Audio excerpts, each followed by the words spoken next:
വിശ്വാസത്തോടെ സ്തോത്രം ചെയ്താട്ടെ. Hallelujah. Bible എന്തോ പറയുന്നത്? വിശ്വാസത്തോടുള്ള പ്രാർത്ഥന ദീനക്കാരനെ കേൾക്കാൻ വയ്യ. വിശ്വാസത്തോടു കൂടിയ പ്രാർത്ഥന ദീനക്കാരനെ സൗഖ്യം വരുത്തും. ആരുടെ വിശ്വാസത്തോടു കൂടിയ പ്രാർത്ഥനയാ? രോഗിയായി കിടക്കുന്നവരുടെയോ അതോ വിശ്വസിക്കുന്നവരുടെയോ? രണ്ടുപേരും വിശ്വസിക്കണം.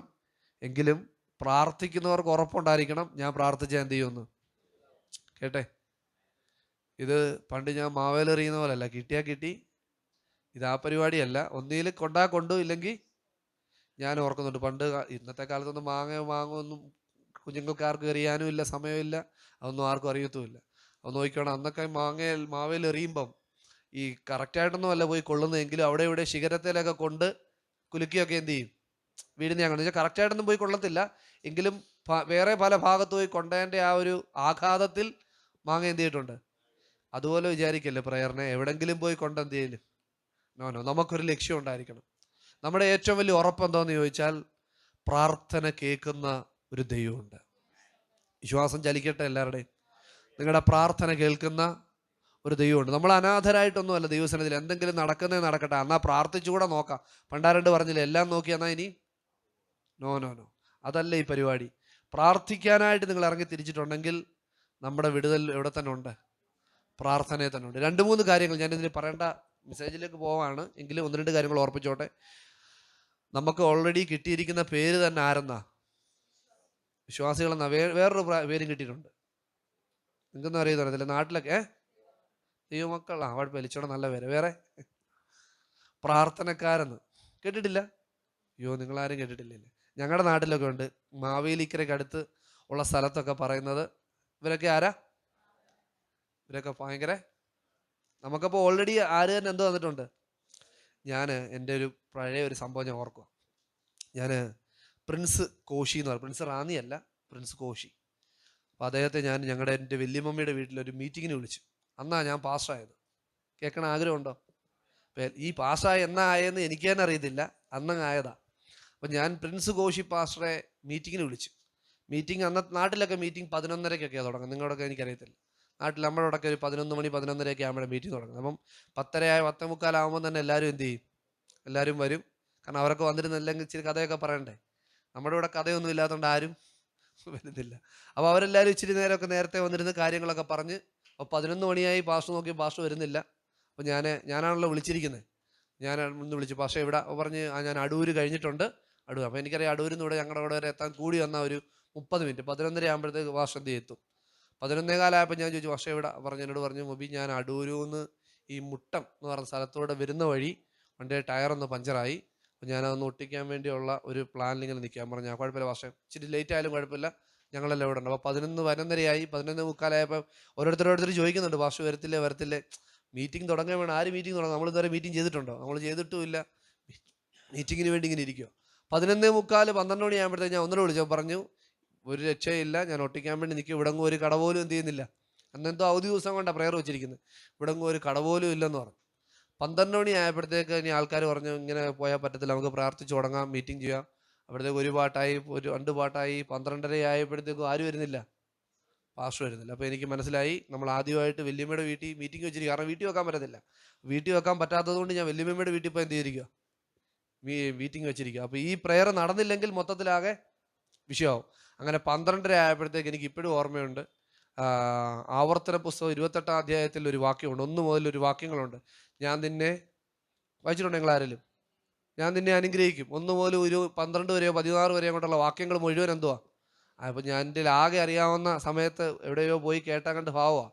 12:30 12:45 ആയപ്പോഴത്തേക്ക് ആവർത്തന പുസ്തകം 28-ാം അധ്യായത്തിൻ്റെ 1 മുതലുള്ള വാക്യങ്ങൾ പറഞ്ഞ് എന്തോ ചെയ്തു, പ്രസംഗിക്കാൻ വേണ്ടി തുടങ്ങി. കാര്യം വേറെ ആരുമില്ല. പാസ്റ്റർ വന്നോ, അന്നത്തെ മീറ്റിംഗ് പാസ്റ്റർ വന്നത് 1:45 ആയപ്പോഴാണ്. അപ്പോഴത്തേക്ക് കുറച്ച് പേരൊക്കെ പോയി. പിന്നെ വീട്ടുകാർക്ക് വേണ്ടി പ്രാർത്ഥിച്ചിട്ട് പാസ്റ്റർ എന്ത് ചെയ്തു, പോയി. അങ്ങനെ ഒരു സുപ്രഭാതത്തിൽ ഒറ്റ ദിവസം കൊണ്ട് പാസ്റ്റായ ആളാണ്. ഹലോ, കേൾക്കുന്നുണ്ടോ? അപ്പം നമ്മൾ പലരും ഇവിടെ ഇരിക്കുന്ന പലരും നമ്മളിപ്പോൾ ഞാനങ്ങനെ ഒരു ദിവസം കൊണ്ടാണ് എല്ലാവരും പറഞ്ഞത്, ഇവൻ ആരായി? പണ്ടാരോട് പറഞ്ഞില്ല, ഇവൻ രാജാവായെന്ന് പറഞ്ഞ ഇവൻ ആരായി? ഇവൻ പാസ്റ്റർ ഒന്നും ചെയ്തിട്ടില്ല. ഒരു പാസ്റ്റർ എന്ത് ചെയ്യായിരുന്നതാ? വരാതിരുന്ന. മനസ്സിലായോ? ഇപ്പം ഞാൻ ഹോസ്പിറ്റലിൽ ഞാൻ ഓർക്കുന്നുണ്ട്. ഞാൻ ആദ്യമായിട്ട് ഇപ്പോൾ ഈ ഹോസ്പിറ്റലിൻ്റെ ഏതെങ്കിലും ഷിഫ്റ്റ് ഡ്യൂട്ടിയുടെ സീനിയർ ഡ്യൂട്ടി ചെയ്യേണ്ടപ്പോൾ എങ്ങനെയാണ് ചെയ്തിട്ടുള്ളതെന്ന് ചോദിച്ചാൽ, അതിന് മുമ്പുള്ള ആൾ എന്ത് ചെയ്തില്ല, വന്നില്ല. അപ്പോഴത്തേക്ക് പെട്ടെന്ന് ഈവനിങ് ആർക്ക് ഓവർ കൊടുത്തിട്ട് എന്ത് ചെയ്യണം, പോകണം. അപ്പോഴത്തേക്ക് നൈറ്റുകാർ പറഞ്ഞ് ആരുമില്ല, കൂട്ടത്തിൽ ഒരാൾ എന്തോ ചെയ്യണം. ഇങ്ങനെ പലരും ലീഡർ അയക്കുന്നത് കേൾക്കുന്നുണ്ടോ? നമ്മളെല്ലാവരും ഇങ്ങനല്ലേ വേറെ രീതിയിൽ. ഒരാൾ വരാതായിരുന്നപ്പോഴും നമ്മളെയൊക്കെ എന്താക്കിയേക്കുന്നത്. പക്ഷേ ദൈവം ഒരാൾ വരാഞ്ഞപ്പോൾ പകരം ആക്കി വെച്ചിരിക്കുവല്ല നമ്മളെ. ദൈവം നമ്മളെ കണ്ട് ദൈവം നമ്മളെ ആക്കിയിരിക്കുക. കേൾക്കുന്നുണ്ടോവല്ലോ? എന്നാൽ ആരുമില്ല, എന്നാൽ പിന്നെ ഇവനെ എന്ത് ചെയ്തേക്കാം. അങ്ങനല്ല. വേദപുസ്തകത്തിൽ എന്തോ എഴുതിയിരിക്കുന്നത്, അവൻ നമ്മളെ നമ്മുടെ അമ്മയുടെ ഉദരത്തിൽ ഉരുവാകുന്നതിന് മുന്നമേ അവൻ എന്ത് ചെയ്തിട്ടുണ്ട്, നമ്മളെ കണ്ടിട്ടുണ്ടെന്ന് വെച്ചാൽ ആരും ഇല്ലാത്തപ്പോൾ പിടിച്ചാക്കിയതല്ല നമ്മളെ. എല്ലാവരും നമ്മുടെ മുമ്പിൽ ഉള്ളപ്പോൾ തന്നെ ദൈവം നമ്മളെ ചൂസ് ചെയ്തതാണ്. അപ്പോൾ ദൈവത്തിൻ്റെ തെരഞ്ഞെടുപ്പ് എത്ര ഭയങ്കരമാണെന്ന് ആലോചിച്ച് നോക്കിയേ. ദൈവം നമ്മളെന്തോ ആകുമെന്നും ആരാകുമെന്നും എങ്ങനെ ആകുമെന്നും ഒക്കെ അറിഞ്ഞിട്ടാണ് എന്ത് ചെയ്തിരിക്കുന്നത്. ഇപ്പം ഞാൻ എൻ്റെ കൂടെയുള്ള ആൾക്കാരൊക്കെ കൂടെ ജോലി ചെയ്യുന്നവരൊക്കെ പലരും പല രീതിയിൽ അവർക്ക് ഓരോരുത്തരുടെ കഴിവുകൾ ഓരോരുത്തർ വ്യത്യസ്തമായ രീതിയുണ്ട്. അപ്പം നമുക്ക് അവരെ ആ ഒരു 2-3 മാസമൊക്കെ നമ്മൾ എന്ത് ചെയ്ത് നോക്കും, ഒന്നൊരു പരീക്ഷണാർത്ഥം അവരെ ഏൽപ്പിച്ച് നോക്കും, ഇവരെന്ത് ചെയ്യുന്നുണ്ടോന്ന്, ചെയ്യുന്നുണ്ടോന്ന്. പരീക്ഷണം വിജയിച്ചാൽ നമ്മളെന്ത് പറയും, നമുക്ക് പണ്ടേ അറിയാമായിരുന്നു നീ എന്ത് ചെയ്യുമെന്ന്. കേട്ടിട്ടില്ലേ?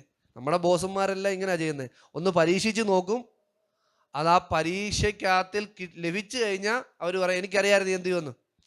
ദൈവം നമ്മളെ പരീക്ഷിച്ചൊന്നും നോക്കുമല്ല, നമ്മൾ എന്തോ ആവുമെന്നുള്ള പൂർണ്ണ ഉറപ്പിൻ്റെ മുകളിലാണ് ദൈവം നമ്മളെല്ലാം സെലക്ട് ചെയ്തത്.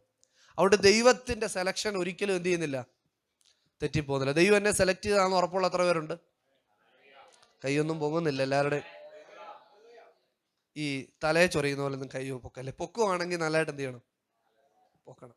അപ്പം ദൈവം നമ്മളെ സെലക്ട് ചെയ്തത് ദൈവത്തിൻ്റെ ഇഷ്ടം. അങ്ങനല്ലേ വേദോസ്തലത്തിൽ എഴുതിയിരിക്കുന്നത്, നിങ്ങൾ എന്നെ തിരഞ്ഞെടുത്തതല്ല എന്ന് പറഞ്ഞേ. വാക്യമൊക്കെ പറയുമ്പോഴാണ് ഒന്ന് ബലം വരുന്നത്.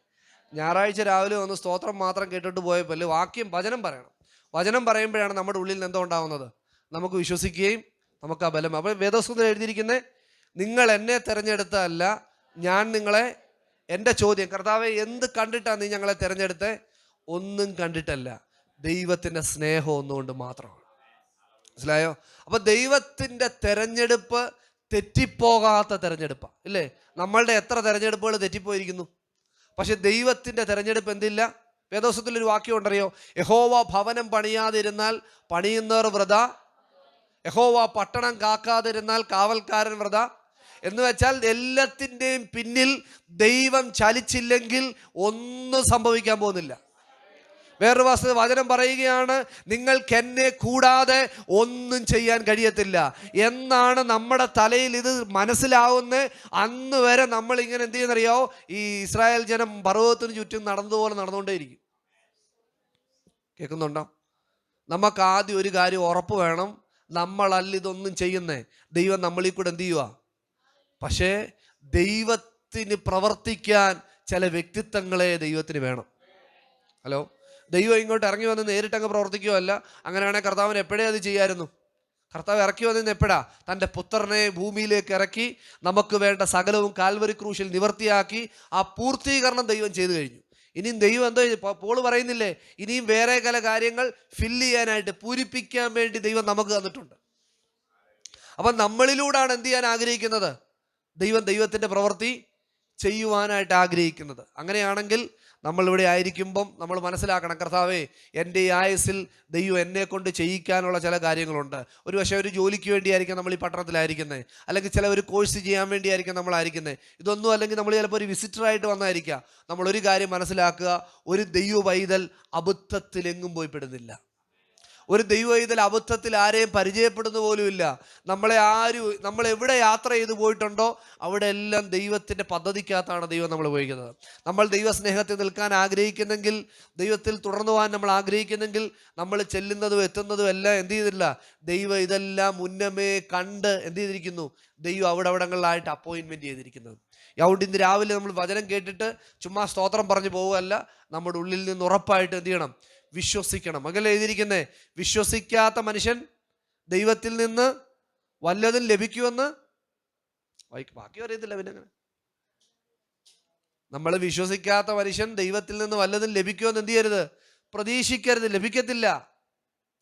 നമുക്ക് ആദ്യം എന്തോ ഉണ്ടായിരിക്കണം, വിശ്വാസം ഉണ്ടായിരിക്കണം. നമ്മുടെ ക്രിസ്തീയ ജീവിതത്തിന്റെ പ്രാരംഭ ഘട്ടം എന്തുവാ? വിശ്വാസം. മനസ്സിലായോ? ബേസിക്കാ. വിശ്വാസം. അതല്ലേ എഴുതിയിരിക്കുന്നത്.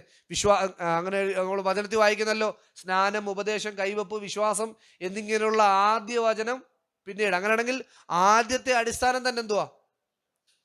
ഫെയ്ത്ത് അല്ലേ, വിശ്വാസം അല്ലേ. അപ്പൊ ഈ വിശ്വാസം നമ്മുടെ ഉള്ളിൽ ആദ്യത്തെ അടിസ്ഥാനം തന്നെ നമ്മളിൽ ഇല്ലെങ്കിൽ പിന്നെ എങ്ങനെ നമുക്ക് വളരാനായിട്ട് പറ്റും? മനസ്സിലായിക്കേ. ദൈവം എല്ലാം തരുന്നതിലൂടെ അല്ല ദൈവത്തിന്റെ സ്നേഹം നമുക്ക് വെളിപ്പെടുത്തുന്നത്. അതൊന്ന് അറിഞ്ഞിരിക്കണേ, ശ്രദ്ധിച്ചേ. ഞാൻ ചോദിക്കുന്ന എല്ലാം ദൈവം തരുന്നതിനകത്തിലാണോ നമ്മൾ ദൈവത്തിന്റെ സ്നേഹം അറിയുന്നത്? അങ്ങനെയാണെങ്കിൽ ദൈവം ഒരു ദിവസം തരാതിരുന്നാൽ നമ്മൾ ദൈവത്തിനെതിരായി പോവല്ലോ. കേൾക്കുന്നുണ്ടോ? നമ്മൾ തരുന്നതിനകത്തിൽ മാത്രമല്ല, അത് അവൻ്റെ ദൈവത്തിന് ഇഷ്ടം. വേദപുസ്തകമല്ലേ പറയുന്നത്, നിങ്ങൾ പ്രാർത്ഥിക്കുന്നതിന് മുന്നമേ നിങ്ങളുടെ ആവശ്യങ്ങൾ ഇന്നതെന്ന് ആരറിയുന്നു? ദൈവം അറിയുന്നു. അപ്പം നമ്മൾ ചോദിക്കുന്നത് എല്ലാം അങ്ങ് തരുമെന്നല്ല. അങ്ങനെയാണെങ്കിൽ ലോകത്തിലുള്ള ആൾക്കാരും അതല്ലേ ആഗ്രഹിക്കുന്നത്. അവരും എന്തിനാ ഓരോ സ്ഥലത്ത് പോകുന്നത്? അവർക്ക് എന്തോ കിട്ടാനാ?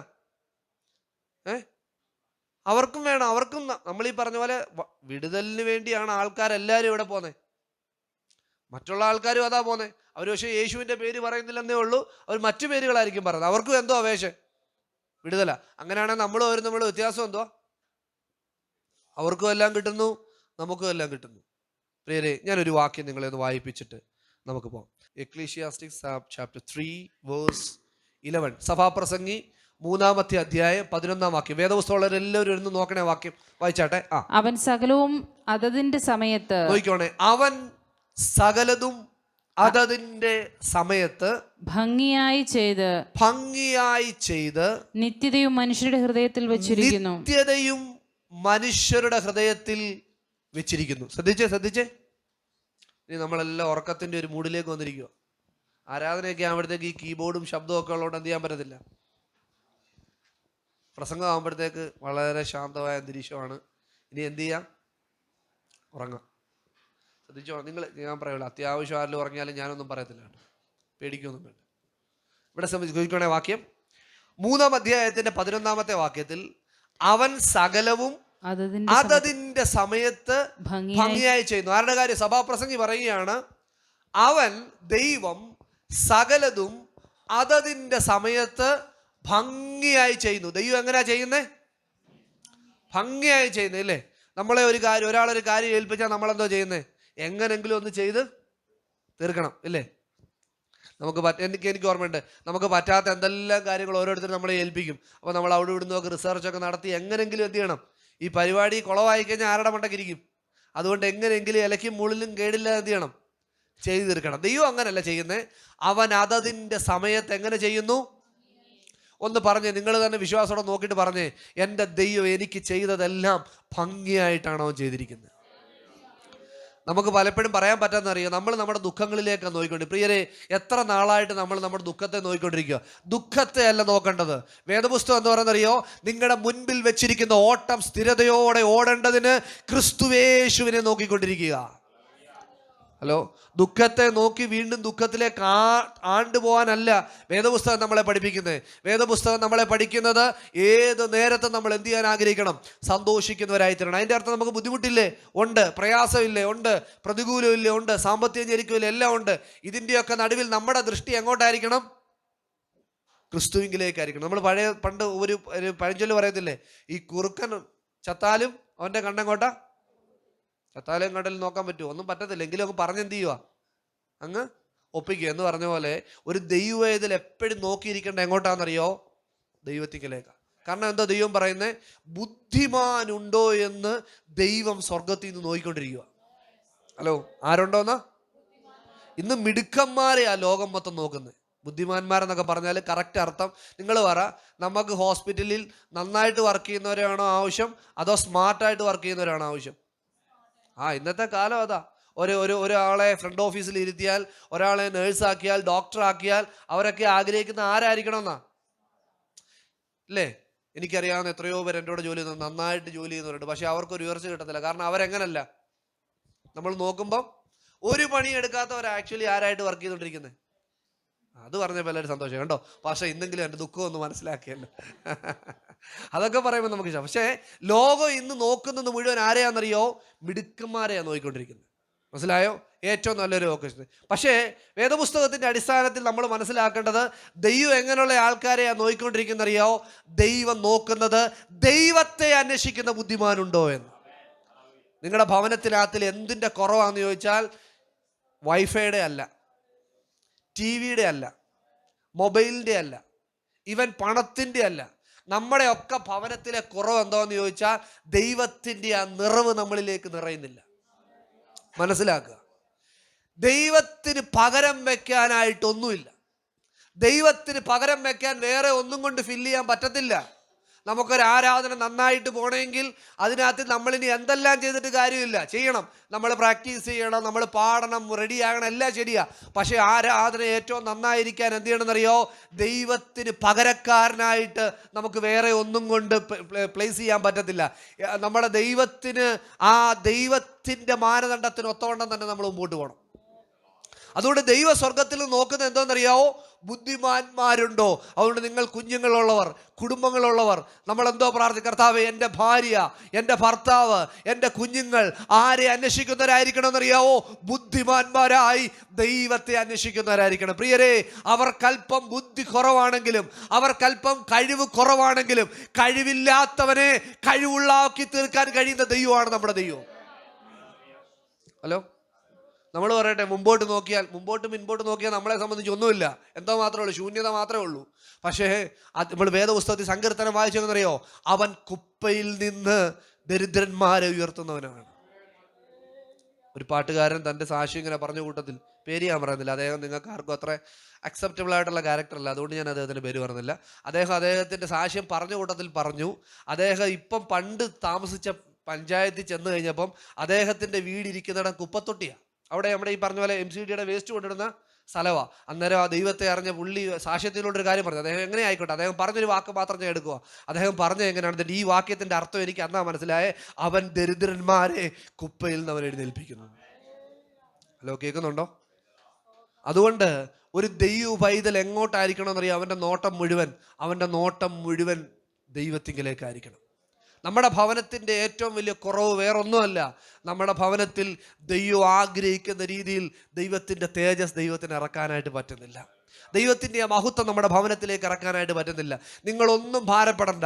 കുഞ്ഞെന്തോ ആവും, ഭാവി എന്താവും, അവൻ അടുത്ത എന്താവും, നമ്മുടെ മുമ്പിൽ നോക്കുമ്പോൾ ഒത്തിരി ചിന്തകളാണ്. നമ്മൾ കൂട്ടിയാലും തീരാത്ത കണക്കുകളാണ് നമ്മുടെ മുമ്പിൽ. കഴിഞ്ഞ ദിവസം ഞങ്ങളുടെ HR ഒരു മീറ്റിങ്ങിനകത്തിൽ ഞങ്ങളുടെ HR ഹെഡ് പറഞ്ഞു, രണ്ടാമത്തെ ദൈവം ആരാന്നറിയാവോ? നമ്പരാ രണ്ടാമത്തെ ദൈവം. ഹലോ, ശരിയല്ലേ? അദ്ദേഹത്തിൻ്റെ ബുദ്ധിയിൽ ശരിയല്ലേ? ഒന്നും മനസ്സിലാവുന്നില്ല. നമ്പർ എന്ന് പറഞ്ഞാൽ കണക്കാണ് രണ്ടാമത്തെ. കാരണം കണക്കല്ലേ ഓരോ കാര്യങ്ങളും എന്ത് ചെയ്യുന്നത്? നമ്മൾ കണക്ക് കൂട്ടി നോക്കിക്കേ, നമ്മൾ കണക്ക് കൂട്ടി നമുക്ക് വല്ലതും വരുന്നതല്ലാതെ നമ്മളെങ്ങാനും കൂട്ടിയാൽ വല്ലതും. എനിക്കിപ്പം നമ്മൾ ആലോചിക്കുക, എത്ര വർഷമായിട്ട് നമ്മൾ കണക്ക് കൂട്ടി നോക്കിക്കൊണ്ടിരിക്കുക. നമ്മൾ വിചാരിക്കും ഇത് വരുമ്പോൾ ഞാൻ അത് ചെയ്യും, അത് വരുമ്പോൾ ഇത് ചെയ്യുമ്പോൾ അവസാനം വരുമ്പോഴത്തേക്ക് ഒന്നും. നമ്മൾ എത്ര നാളായിട്ട് കണക്ക് കൂട്ടിക്കൊണ്ടിരിക്കുക? നമ്മൾ കണക്ക് കൂട്ടിയിട്ട് കൂടുന്നതല്ലാതെ. പ്രിയരെ, ഞാനൊരു കാര്യം പറയട്ടെ, ദൈവത്തിൻ്റെ സന്നിധിയിലാണ് നിങ്ങൾ ജീവിക്കുന്നെങ്കിൽ, ആർക്കൊരു വഴി അങ്ങനെ തുറന്നില്ലെങ്കിലും നിങ്ങൾക്ക് വേണ്ടി ഒരു വഴി തുറക്കാൻ ദൈവത്തിന് പറ്റും. നമ്മളൊരു പാട്ടുകാരൻ പാടിയ പാടി ഭയങ്കരമാണ്, ആഴിയിൽ അവൻ നമുക്ക് വേണ്ടി വഴി തുറക്കാൻ ദൈവമാണ്. മനസ്സിലാവുന്നുണ്ടോ? ഇസ്രായേൽ ജനത്തിൻ്റെ ജീവിതത്തിൻ്റെ വിടുതൽ നോക്കിയാൽ പുറകിൽ വലിയ ഫറവോന് സൈന്യവും വരുക, മുൻപിൽ കടലിലാണ് കാണുന്നത്. ഒന്നും അവരുടെ കാഴ്ചയ്ക്കൊന്നുമില്ല. പക്ഷേ ദൈവം അതിൻ്റെ നടുവിൽ എന്ത് ചെയ്തു? അവർക്ക് വേണ്ടി ഒരു വഴിയെ ദൈവം തുറന്നു. ഇന്ന് പകൽ എന്നെ കേൾക്കുന്നവർ, ഇവിടെ ഇരിക്കുന്നവർ ഓർത്തോട്ടെ, നിങ്ങൾ നോക്കുമ്പോൾ കയ്യിലൊന്നുമില്ലായിരിക്കാം, മുൻപോട്ട് നോക്കുമ്പോഴൊന്നുമില്ലായിരിക്കാം, എത്ര കണക്ക് കൂട്ടിയിട്ട് ഒന്നും ചെയ്യാൻ പറ്റത്തില്ലായിരിക്കാം. നീ അവൻ്റെ വലങ്കരത്തിൽ പിടിക്കുക, അവൻ ഉറപ്പായിട്ട് നിന്നെ അക്കരെ എത്തിക്കുന്ന ദൈവമാണ്. സഭാപ്രസംഗിൽ എന്തോ അവൻ എഴുതിയിരിക്കുന്നു? സഭാപ്രസംഗിൽ എഴുതിയിരിക്കുന്നു, അവൻ സകലവും അതതിൻ്റെ സമയത്ത് ഭംഗിയായി നിവർത്തിക്കും. നിന്റെ വീട്ടിലൊരു പ്രയാസം, പ്രതികൂലം വരുമ്പോൾ നീ വചനം പറ, എൻ്റെ ദൈവം എൻ്റെ ഭവനത്തിനകത്തിൽ സകലതും ഭംഗിയായിട്ട് ചെയ്യുന്ന ദൈവം. ഒരു കുഞ്ഞൊരു വിഷയത്തിൽ ഇരിക്കുവാണോ? പ്രിയപ്പെട്ടവരൊരു വിഷയത്തിൽ ഇരിക്കുവാണോ? സഹോദരൻ വിഷയത്തിൽ ഇരിക്കുവാണോ?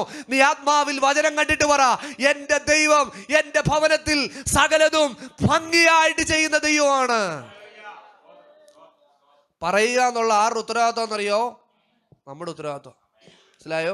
ഈ വിവാഹത്തിന് ഉഭയസമ്മതം ചൊല്ലിക്കൊടുക്കുമ്പോൾ എനിക്കറിയാം, ഞാൻ കണ്ടുണ്ട് ഈ നോർത്ത് ഇന്ത്യയിൽ നിന്നൊക്കെ വിവാഹം കഴിച്ചിട്ടുള്ളവർക്ക് പാസ്റ്റർ പറഞ്ഞു കൊടുത്താൽ എന്ത് ചെയ്യത്തില്ല, പറയാൻ അറിയത്തില്ല. മനസ്സിലായോ? എന്ന് വെച്ചാൽ അവർ പറഞ്ഞു കൊടുക്കുന്ന വാക്കിനെ തിരിച്ചു പറയാനൊന്നും അറിയത്തില്ല. കാരണം അവൻ നോർത്ത് ഇന്ത്യയിൽ ജനിച്ചു വളർന്ന പെണ്ണോ അല്ലെങ്കിൽ ചെറുക്കനോ ആയിരിക്കും, അവർക്ക് തിരിച്ചു പറയാൻ അറിയത്തില്ല. എങ്കിലും പാസ്റ്റേഴ്സ് എന്ത് ചെയ്യും, പറയും. കാരണം എന്തറിയോ, ഒന്ന് അവർ തന്നെ കേൾക്കണം, രണ്ട് മറ്റുള്ളവർ കേൾക്കണം ഇവർ ഈ പറയുന്നത് എന്തുവാ. എന്നിട്ട് പറയുന്നു ഇതിനാരൊക്കെയാ സാക്ഷികൾ, ദൈവവും ദൈവസഭയും വിശുദ്ധന്മാരും ഇതിനാരാ. ഇതുപോലെ നിങ്ങളുടെ വായിൽ നിന്ന് നിങ്ങൾ തന്നെ പുറത്ത് വാക്ക് പറഞ്ഞേ മതിയാവത്തുള്ളൂ. നമ്മുടെ വായെ ഒരിക്കലും ദുഷ്ടൻ ബന്ധിക്കാൻ എന്ത് ചെയ്യല്ല, ഇടവരുത്തരുത്. വേദോസം അതല്ലേ പറഞ്ഞേ, സ്തുതി എന്ന യാഗം അവൻ എന്ത് ചെയ്തുകൊണ്ടിരിക്കണം, അർപ്പിച്ചുകൊണ്ടേയിരിക്കണം. നിങ്ങളുടെ ഭവനത്തിനകത്തിൽ ഒന്നിനും നിങ്ങൾക്ക് പറ്റുന്നില്ലെങ്കിൽ, ദുഃഖം തന്നെയാണ് തളം കെട്ടിയിരിക്കുന്നെങ്കിലും നീ അതിൻ്റെ ഉള്ളിൽ ചെന്നിട്ട് ദൈവത്തെ മഹത്വപ്പെടുത്തിക്കൊണ്ടിരിക്കണം. ദൈവത്തിൻ്റെ പ്രവൃത്തി നിങ്ങളുടെ ഭവനത്തിനകത്ത് വെളിപ്പെട്ടിരിക്കും. മനസ്സിലാവുന്നുണ്ടോ? ഇതിന് മാജിക് ഒന്നും ചെയ്യാൻ പറ്റത്തില്ല. നാം ചെയ്യേണ്ടവ നാം ചെയ്തേ പറ്റത്തുള്ളൂ. കുറഞ്ഞ വശം നമ്മളെ സൂക്ഷിക്കാൻ ദൈവം 2 ദൂതന്മാരെ കാവൽ ചെയ്തെന്ന വേദപുസ്തകത്തിന്റെ അടിസ്ഥാനത്തിൽ. 3 എന്നൊക്കെ പഠനമുണ്ടെങ്കിലും ഒരു 2 ദൂതന്മാരെങ്കിലും ദൈവം എന്ത് ചെയ്യുക, ഒരു വിശ്വസ്ത ദൈവവൈതലിനെ സൂക്ഷിക്കാനായിട്ട് ദൈവം എന്ത് ചെയ്തിരിക്കുന്നു, ദൈവമാക്കി. ദൂതന്മാരുടെ പണി നോക്കിയുണ്ടല്ലോ, ചില യുദ്ധത്തിന് വേണ്ടി ഇറക്കും, ചിലരെ ചില മെസ്സഞ്ചേഴ്സ് ആയിട്ട് ഇറക്കും, ചിലരെ ചില കാവലിനായിട്ട് ദൈവം നിർത്തും. ദൈവത്തിന്റെ പൈതലിനെ സൂക്ഷിക്കാൻ വേണ്ടി ദൈവം ആക്കിയിരിക്കുക. അങ്ങനെയാണെങ്കിൽ ഭവനത്തിൽ എന്തെല്ലാം എന്ന് പറഞ്ഞാൽ നിങ്ങളൊരു കാര്യം അറിയണം, ദൈവത്തിന്റെ പദ്ധതി നമ്മുടെ ഭവനങ്ങളിലുള്ളിൽ ചെയ്യാൻ ആഗ്രഹിക്കുകയാണ്. സഭാപ്രസംഗി പറയുന്ന വാക്യം എന്തുവാ, അവൻ അതതിന്റെ സമയത്ത് എല്ലാം ഭംഗിയായിട്ട് ചെയ്യും. ചെയ്യുക മാത്രമല്ല, അടുത്ത വാക്യം എന്ത് എഴുതിയിരിക്കുന്ന അറിയാവോ, നിത്യതയും അവൻ മനുഷ്യന്റെ ഹൃദയത്തിലാക്കിയിരിക്കുന്നു. എവിടെ ആക്കി വെച്ചിരിക്കുന്നു? അതിന് ലളിതമായ അർത്ഥം ഇത്രയേ ഉള്ളൂ, നമുക്കെന്തെല്ലാം നന്മകൾ ലഭിച്ചാലും, നമുക്കെന്തെല്ലാം ഭംഗിയായത് ലഭിച്ചാലും ദൈവം നമ്മുടെ എന്ത് നഷ്ടപ്പെടാൻ ആഗ്രഹിക്കുന്നില്ല, നിത്യത നഷ്ടപ്പെടാൻ ആഗ്രഹിക്കുന്നില്ല. പോളിനെ കുറിച്ച് വേദപുസ്തകത്തിൽ പറയുന്നുണ്ട്, പോളിന് ഭയങ്കര വെളിപ്പാടും ദർശനമായിരുന്നു അല്ലേ. പോളിന് കിട്ടിയ അത്രയും, പൗലോസിന്റെ അത്രയും വെളിപ്പാടും ദർശനവും ഉള്ളവരുണ്ടോ എന്ന് ചോദിച്ചാൽ സംശയമോ. കാരണം ഇത്രയും ലെറ്റേഴ്സ് എഴുതി, എത്ര ചർച്ച സ്ഥാപിച്ചു, അപ്പോസ്തലനായിരുന്നു, ഉപദേഷ്ടാവായി, ടീച്ചറായി, പാസ്റ്ററായി, എല്ലാ മേഖലയിലും പോളിന് പ്രയോജനപ്പെടാൻ പറ്റി. പക്ഷെ പോള് പറയുന്നൊരു ഭാഗമുണ്ട്, വേണേ ഒന്ന് വായിക്കാം. 2 കൊരിന്ത്യർ 12-ാം അധ്യായം, 2 Corinthians chapter 12 verse 7, 8 and 9 ഒന്ന് വായിച്ചാട്ടെ.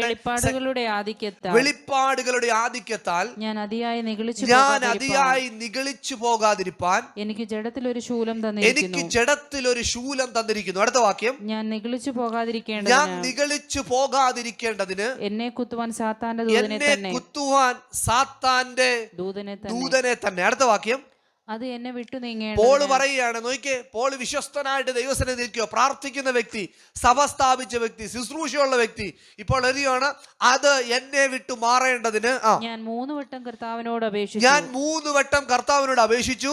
അവൻ എന്നോട് എന്റെ കൃപ നിനക്ക് മതി, എന്റെ ശക്തി ബലഹീനതയിൽ തികഞ്ഞു വരും. പ്രിയരെ ശ്രദ്ധിച്ചോണേ, ഒരു പ്രത്യേക വിഷയത്തിന് വേണ്ടി എന്ത് ചെയ്യുക, പോള് പ്രാർത്ഥിക്കും. 2-3 അർത്ഥങ്ങളുണ്ട്. ചിലർ പറയുന്നു തൻ്റെ കണ്ണിൻ്റെ കാഴ്ചക്കുറവാന്ന് പറയുന്നു, ചിലർ ശരീരത്തിൻ്റെ ബലഹീനത, കാലിലുള്ള ബുദ്ധിമുട്ടാന്ന് പറഞ്ഞു, ചിലർ പറയുന്നു മറ്റുള്ളവർക്ക് അവനോട് അടുക്കാൻ കഴിയാത്തവണ്ണം കാലിൽ എന്തോ പ്രത്യേകമായ രോഗത്തുള്ളതുകൊണ്ട് അവനെല്ലാവരും അത് എന്താ പറയുക, ഒരു കളിയാക്കുന്ന രീതിയിലേക്ക് മാറുന്നു. ഒത്തിരി അണ്ടർസ്റ്റാൻഡിങ് പലരും പറയുന്നുണ്ട്.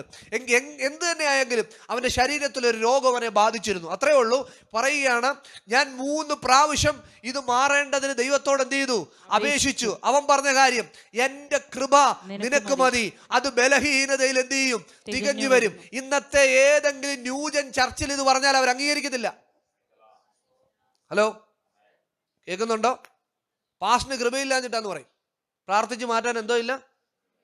ദൈവം വെച്ചിട്ടുള്ള ചില പദ്ധതി, ദൈവം ചിലർക്കായിട്ട് വെച്ചിട്ടുള്ളത് ദൈവത്തിന്റെ പദ്ധതിയുടെ മുകളിൽ കയറി ചെയ്യുകയല്ല, ദൈവത്തിന്റെ പദ്ധതിക്ക് കീഴ്പ്പെടുന്നതാണ് ദൈവപ്രവൃത്തി.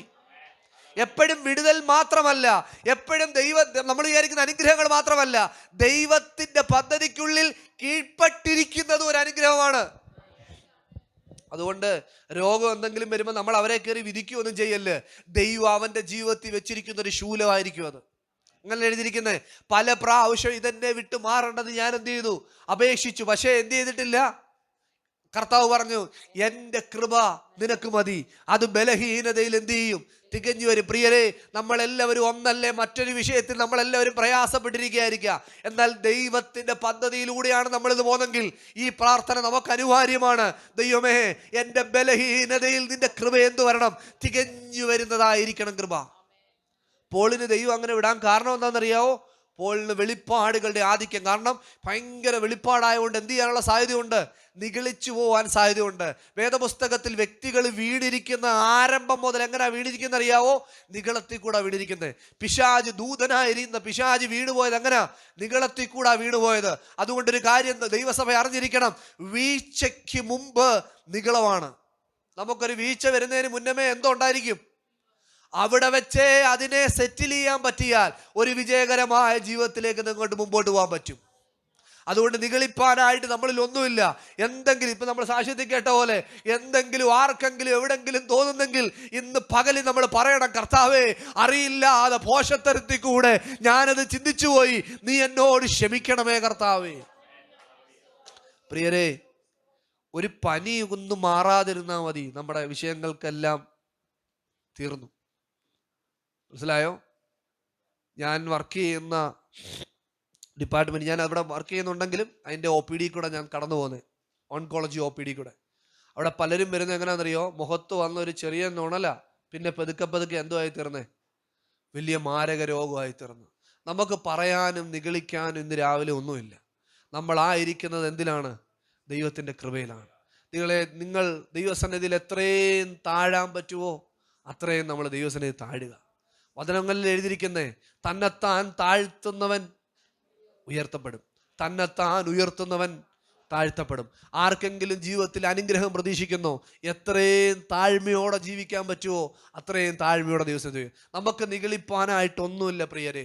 മനുഷ്യൻ ഉറച്ചു നിന്നാൽ ഒരു ശ്വാസം അത്രയെന്നാണ് വേദോസത്തിൽ പറയുന്നത്. ഒരു പക്ഷേ നമ്മുടെ മിടുക്കും നമ്മുടെ കുടുംബവും ഭവനവും നമ്മുടെ ജോലിയൊക്കെ ഒരു പക്ഷേ നമുക്ക് തോന്നിയേക്കാം. ഇല്ല, മനുഷ്യൻ ഉറച്ചു നിന്നാൽ എന്തേ ഉള്ളൂ? ഒരു ശ്വാസം മാത്രമേ ഉള്ളൂ. ദൈവം നമ്മളെ കടത്തിവിട്ട എല്ലാ വഴികളും ഇതുപോലാണ്.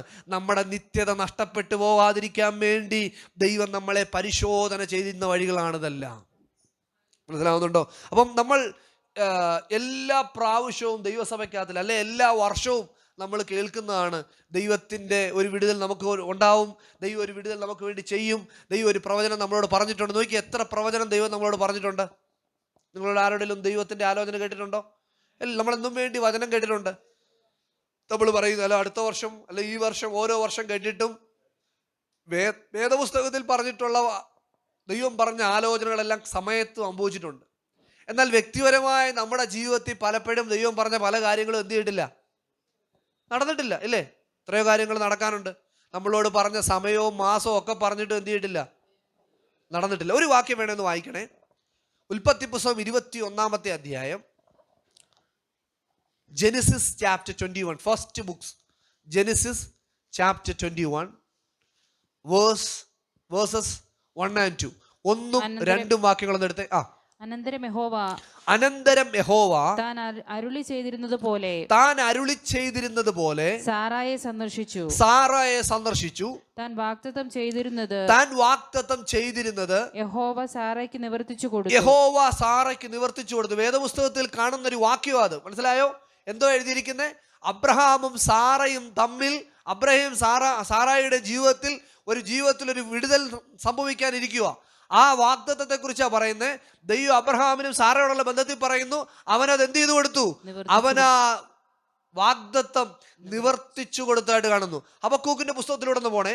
ഹബക്കൂക്കിന്റെ പുസ്തകം 2-ാമത്തെ അധ്യായം 3-ാമത്തെ വാക്യം കൂടെ വായിക്കും. വാക്യങ്ങൾ എടുക്കാനുണ്ട്. ഹബക്കൂക്കിന്റെ പുസ്തകം 2-ാമത്തെ അധ്യായം അതിന്റെ 3-ാമത്തെ, ഓൾഡ് ടെസ്റ്റ്മെന്റിലെ ഹബക്കൂക്ക് ചാപ്റ്റർ 2 വേഴ്സ് 3 ഒന്ന് വായിച്ചേ. നീ ഓടിച്ചു വായിപ്പാൻ തക്കവണ്ണം അത് പലകയിൽ അതിനെ ഫലകയിൽ എഴുതുക. ദർശനത്തിന് ഒരു അവധി വെച്ചിരിക്കുന്നു. ഈ വാക്യം നമ്മളെല്ലാവരും കേൾക്കുന്ന വാക്യമാ. ദർശനത്തിന് ഒരവധി വെച്ചിരിക്കുന്നു, അത് സമാപ്തിയിലേക്ക് ബന്ധപ്പെടുന്നു. സമയം തെറ്റുകയുമില്ല. അത് വൈകിയാലും അതിനായി കാത്തിരിക്കുക. അത് വരും നിശ്ചയം. ഇതൊരു വലിയൊരു വാക്യമാണ് കേട്ടോ. എന്തോ എഴുതിയിരിക്കുന്ന അറിയാവോ? ദർശനത്തിന് ഒരു അവധി വെച്ചിരിക്കുന്നു, അത് സമാപ്തിയിലേക്ക് അത് സമാപ്തിയിലേക്ക് ബന്ധപ്പെടുന്നു. അടുത്ത വാക്യം, സമയം തെറ്റുകയുമില്ല. സമയം തെറ്റുകയുമില്ല. അടുത്ത വാക്യം, അത് വൈകിയാലും കണ്ടോ, അതിനായി കാത്തിരിക്കാം. സമയം തെറ്റുകയുമില്ല എന്ന് പറഞ്ഞിട്ട് അടുത്ത വാക്യം എഴുതിക്കുകയാണ്, വൈകിയാലും. എന്തോ അപ്പം അർത്ഥം? ഹലോ, ശ്രദ്ധിച്ചോണേ, നമ്മൾ ഈ വാക്യം വായിച്ചങ്ങ് വിടല്ലേ. ദർശനത്തിന് ഒരു അവധി വെച്ചിരിക്കുന്നു, അതതിന്റെ സമാപ്തിയിലേക്ക് വരുവാൻ ബന്ധപ്പെടുന്നു. സമയം തെറ്റുകയില്ല, അത് വൈകിയാലും. കണ്ടോ വാക്ക്, കണ്ടോ, അത് വൈകിയാലും എന്ത് ചെയ്യണം? അതിനായി കാത്തിരിക്കാം. നമ്മളുടെ ഇന്നത്തെ ഏറ്റവും വലിയ വിഷയത്തിൽ ഒന്നാണ്, നമുക്ക് എന്തിന് ഒരു താല്പര്യമില്ല? കാത്തിരിക്കാൻ പറ്റത്തില്ല. കർത്താവ് ശിഷ്യന്മാരോടൊക്കെ എന്തോ പറഞ്ഞ്, നിങ്ങൾ പരിശുദ്ധാത്മാവിനുള്ള ബന്ധത്തിൽ പറഞ്ഞത്, നിങ്ങൾ എന്ത് ചെയ്യണം? പരിശുദ്ധാത്മാവിന് വേണ്ടി കാത്തിരിക്കണം. ഹലോ, ഇതൊക്കെ വർഷത്തിലെങ്കിലും ഒരു പ്രാവശ്യം പോലും ദൈവസഭയിലൊന്നും കാത്തിരിപ്പ് യോഗം നടക്കുന്നില്ല. മനസ്സിലാവുന്നുണ്ടോ? അതെല്ലാം മൺമറിഞ്ഞു പോയ അവസ്ഥയാണ് പലയിടത്തും. ഇവിടെ കണ്ടോ, നിങ്ങൾ അതിനുവേണ്ടി എന്ത് ചെയ്യണം? കാത്തിരിക്കണം. നമ്മളുടെ മനുഷ്യന്റെ ജീവിതത്തിന്റെ ഏറ്റവും വലിയ പ്രത്യേകത അറിയോ? സമയം വൈകുമ്പോഴത്തേക്ക് നമ്മുടെ ഉള്ളിൽ നിരാശ കയറാൻ തുടങ്ങും. പിശാചിന്റെ തന്ത്രങ്ങളിൽ ഒരു പ്രധാന ആയുധമാണ് നമ്മുടെ ഉള്ളിൽ എന്തോ കൊണ്ടുവരണം? നിരാശ കൊണ്ടുവരണം. നിരാശ കൊണ്ടുവന്നുള്ള അവന്റെ ഗുണം എന്താണെന്നറിയോ? പിന്നെ നമുക്ക് പഴയതുപോലെ എന്ത് ചെയ്യത്തില്ല, നമ്മൾ വിശ്വാസത്തിന്റെ വാക്ക് പറയത്തില്ല, നമ്മൾ പ്രാർത്ഥിക്കാൻ തുടങ്ങത്തില്ല, നമ്മൾ വചനം വായിക്കത്തില്ല. നമ്മുടെ ഉള്ളിലേക്ക് എന്തോ കൊണ്ടുവരും? നിരാശ കൊണ്ടുവരും. മനസ്സിലായോ? പറ്റുന്നില്ലല്ലോ, നീ എന്താ ഇങ്ങനെ ആയിപ്പോയെ, നിനക്കെന്താ ഇങ്ങനെ, നീ മറ്റുള്ളവരെ നോക്കിക്കേ. നമ്മളെ മറ്റുള്ളവരുമായിട്ട് താരതമ്യം ചെയ്യാൻ തുടങ്ങും. മനസ്സിലാവുന്നുണ്ടോ? അവരെ നോക്കിക്കേ, ഇവരെ നോക്കിക്കേ. ഇതെല്ലാം പിശാച് എന്ത് ചെയ്യുന്നറിയോ? നമ്മളെ താരതമ്യം ചെയ്യാൻ നോക്കും. എന്തിനു വേണ്ടിയാണെന്നറിയോ? നമ്മുടെ മനസ്സിൽ എന്തോ കൊണ്ടുവരണം? സംശയം ഉളവാക്കിക്കണം. ഏതൻ തോട്ടത്തിൽ എന്തോ ചെയ്തേ? പിശാചിന്റെ കയ്യിൽ ഇന്ന് ആയുധം ഉണ്ടോ? ഉണ്ടോ? ഉണ്ടെന്നുള്ളവരാണ് ഇന്ന് ഇവിടെ തന്നെ ഇരിക്കണം. ഒരു 3 മണിക്കൂർ ക്ലാസ് കഴിഞ്ഞിട്ട് പോയാൽ മതി. മീറ്റിങ്ങിന് ശേഷം ഉണ്ടെന്ന് പറഞ്ഞവരെല്ലാം ഇവിടെ ഇരിക്കണം. പിശാചിന്റെ കയ്യിൽ ഒരു ആയുധവും ഇല്ല. പിശാചിനെ കാൽവറി ക്രൂശിൽ ദൈവം എന്തോ ആക്കിയിരിക്കുന്നു? നിരായുധനാക്കിയിരിക്കുന്നു. ഹലോ, കേൾക്കുന്നുണ്ടോ? നിരായുധൻ എന്ന് പറഞ്ഞാൽ ഒരായുധവും പിശാചിന്റെ ഇല്ല. നമ്മുടെ പലരുടെ ഇടപെടൽ കണ്ടാൽ വിചാരിക്കും ആയുധം മൊത്തം ആരുടെയിലാണ്. നാട്ടിലാണ് ഇതിന് ഏറ്റവും കൂടുതൽ മാർക്കറ്റ്. ഇവിടെ അത്രയൊന്നും ഇല്ലെന്ന് തോന്നുന്നില്ല. ഒന്ന് പറഞ്ഞ് രണ്ടാമത്തിന് മൊത്തം വിഷയം. മനസ്സിലാവുന്നുണ്ടോ? പിശാചിന്റെ യാതൊരു ആയുധവും ഇല്ല. ഞാൻ പറഞ്ഞല്ല, വേദപുസ്തകത്തിൽ എഴുതിയിരിക്കുന്നു. ദൈവം പിശാചിനെ എന്തോ ആക്കിയിരിക്കുന്നു? നിരായുധനാക്കിയിരിക്കുന്നു. പക്ഷെ എന്തോ ചെയ്യുന്നെന്നറിയാവോ? ഇപ്പോഴും അവന്റെ തന്ത്രങ്ങൾ പ്രയോഗിക്കുന്നു. കേൾക്കുന്നുണ്ടോ? എന്തോ പ്രയോഗിക്കുന്നേ? തന്ത്രം, ട്രിക്സ്, ടെക്നിക്സ് ഉപയോഗിക്കുന്നു. ഈ ശത്രുവിനെ കുറിച്ച് പഠിക്കുന്നതിനകത്തിൽ വല്ല അർത്ഥമുണ്ടോ? ഒരു യുദ്ധത്തിന് വേണ്ടി പോകുമ്പം ആരാണോ യുദ്ധം ചെയ്യാൻ പോകുന്നത് ആ എതിര് രാജ്യത്തെക്കുറിച്ച് രാജ്യങ്ങൾ എന്ത് ചെയ്യാറുണ്ട്? അവരുടെ സ്ട്രാറ്റജി മനസ്സിലാക്കാറുണ്ട്. അവരെവിടെയാണ് ചെയ്തിരിക്കുന്നത്, അവരുടെ പ്രധാനപ്പെട്ട സ്ഥലങ്ങൾ എവിടെ, അതിൻ്റെ ഒരു രൂപരേഖ എടുക്കുന്നു. എന്തിനു വേണ്ടി അവരെക്കുറിച്ച് പഠിക്കുന്നത്? യുദ്ധം കുറച്ചുകൂടെ കട്ടിയാവാനോ? യുദ്ധം എളുപ്പമാവാൻ വേണ്ടി. കാരണം അവരെക്കുറിച്ച് മനസ്സിലാക്കിയെങ്കിലേ അവരെ ഏത് വഴി കൂടെ ചെന്ന് എന്ത് ചെയ്യാൻ പറ്റുന്നുള്ളൂ? ആക്രമിക്കാൻ പറ്റുന്നു. ഇതുപോലെ പ്രിയരെ, നിങ്ങളുടെ ബലഹീനതകളെ നോക്കിക്കൊണ്ടിരിക്കുക പിശാച്. എവിടെ തൊട്ടാൽ ഇവരെ എന്ത് ചെയ്യാൻ പറ്റും? ആർക്കെങ്കിലും സംശയമുണ്ടോ? ഞാൻ എൻ്റെ ബലഹീനത എന്തോ പാസ്റ്റർ ഒന്ന് പറഞ്ഞുതരാമോ? ഞാൻ പറഞ്ഞുതരാം. എനിക്ക് അതിനുള്ളൊരു പ്രത്യേക കൃപയുണ്ട്. അയ്യോ, എല്ലാവരും നോക്കിക്കൊണ്ടിരിക്കും. നിങ്ങളുടെ ബലഹീനത എന്തോന്ന് എന്നോട് ചോദിക്കും, ഞാൻ പറഞ്ഞുതരാം. അതിനുവേണ്ടി എനിക്കൊരു പ്രത്യേക കൃപയുണ്ട്. എന്താണെന്നറിയോ? നിങ്ങൾ കഴിഞ്ഞ 2 ആഴ്ചയായിട്ട് ഏറ്റവും കൂടുതൽ വീണ വിഷയമാണ് നിങ്ങളുടെ ബലഹീനത. 2 ആഴ്ചയില്ലേ? 1 മാസം എടുത്തോ. ഏതാ നമ്മുടെ വിഷയം? നമ്മളെ സ്പിരിച്വലി മുമ്പോട്ട് കൊണ്ടുപോകാത്തത് എന്തോന്ന് ചോദിച്ചാൽ, നിങ്ങൾ ലാസ്റ്റ് 1 മന്ത് ഒന്ന് നോക്കിയാൽ മതി. എന്ത് കാരണം കൊണ്ടാണ് നിങ്ങളുടെ പ്രെയർ മുടങ്ങിയത്? ഒന്ന് നോക്കി എല്ലാവരും ചിന്തിച്ച്. എന്ത് കാരണം കൊണ്ടാണ് നിങ്ങളുടെ വചനധ്യാനം കുറഞ്ഞത്? എന്ത് കാരണം കൊണ്ട്? അതായത് 100 എന്നൊക്കെ ഇവിടെ നമ്മൾ ഞായറാഴ്ച 100 ഒരു 90 ഒക്കെ ഇവിടുന്ന് പോകുന്നത്. എന്നിട്ട് പിറ്റേ ശനിയാഴ്ച എത്തുമ്പോഴത്തേക്ക് ഈ വാടി ഉണങ്ങി കരിഞ്ഞതുപോലെ ഇരിക്കുന്ന എന്താണെന്നറിയാവോ? നമ്മൾ വീണിട്ട് വരുക. ഈ വീണിട്ട് വന്നവരെ കണ്ടാ അറിയാം. ഞാൻ മറ്റേ പേഷ്യൻ ഫോളിന്റെ കാര്യമല്ല പറഞ്ഞ കേട്ടോ.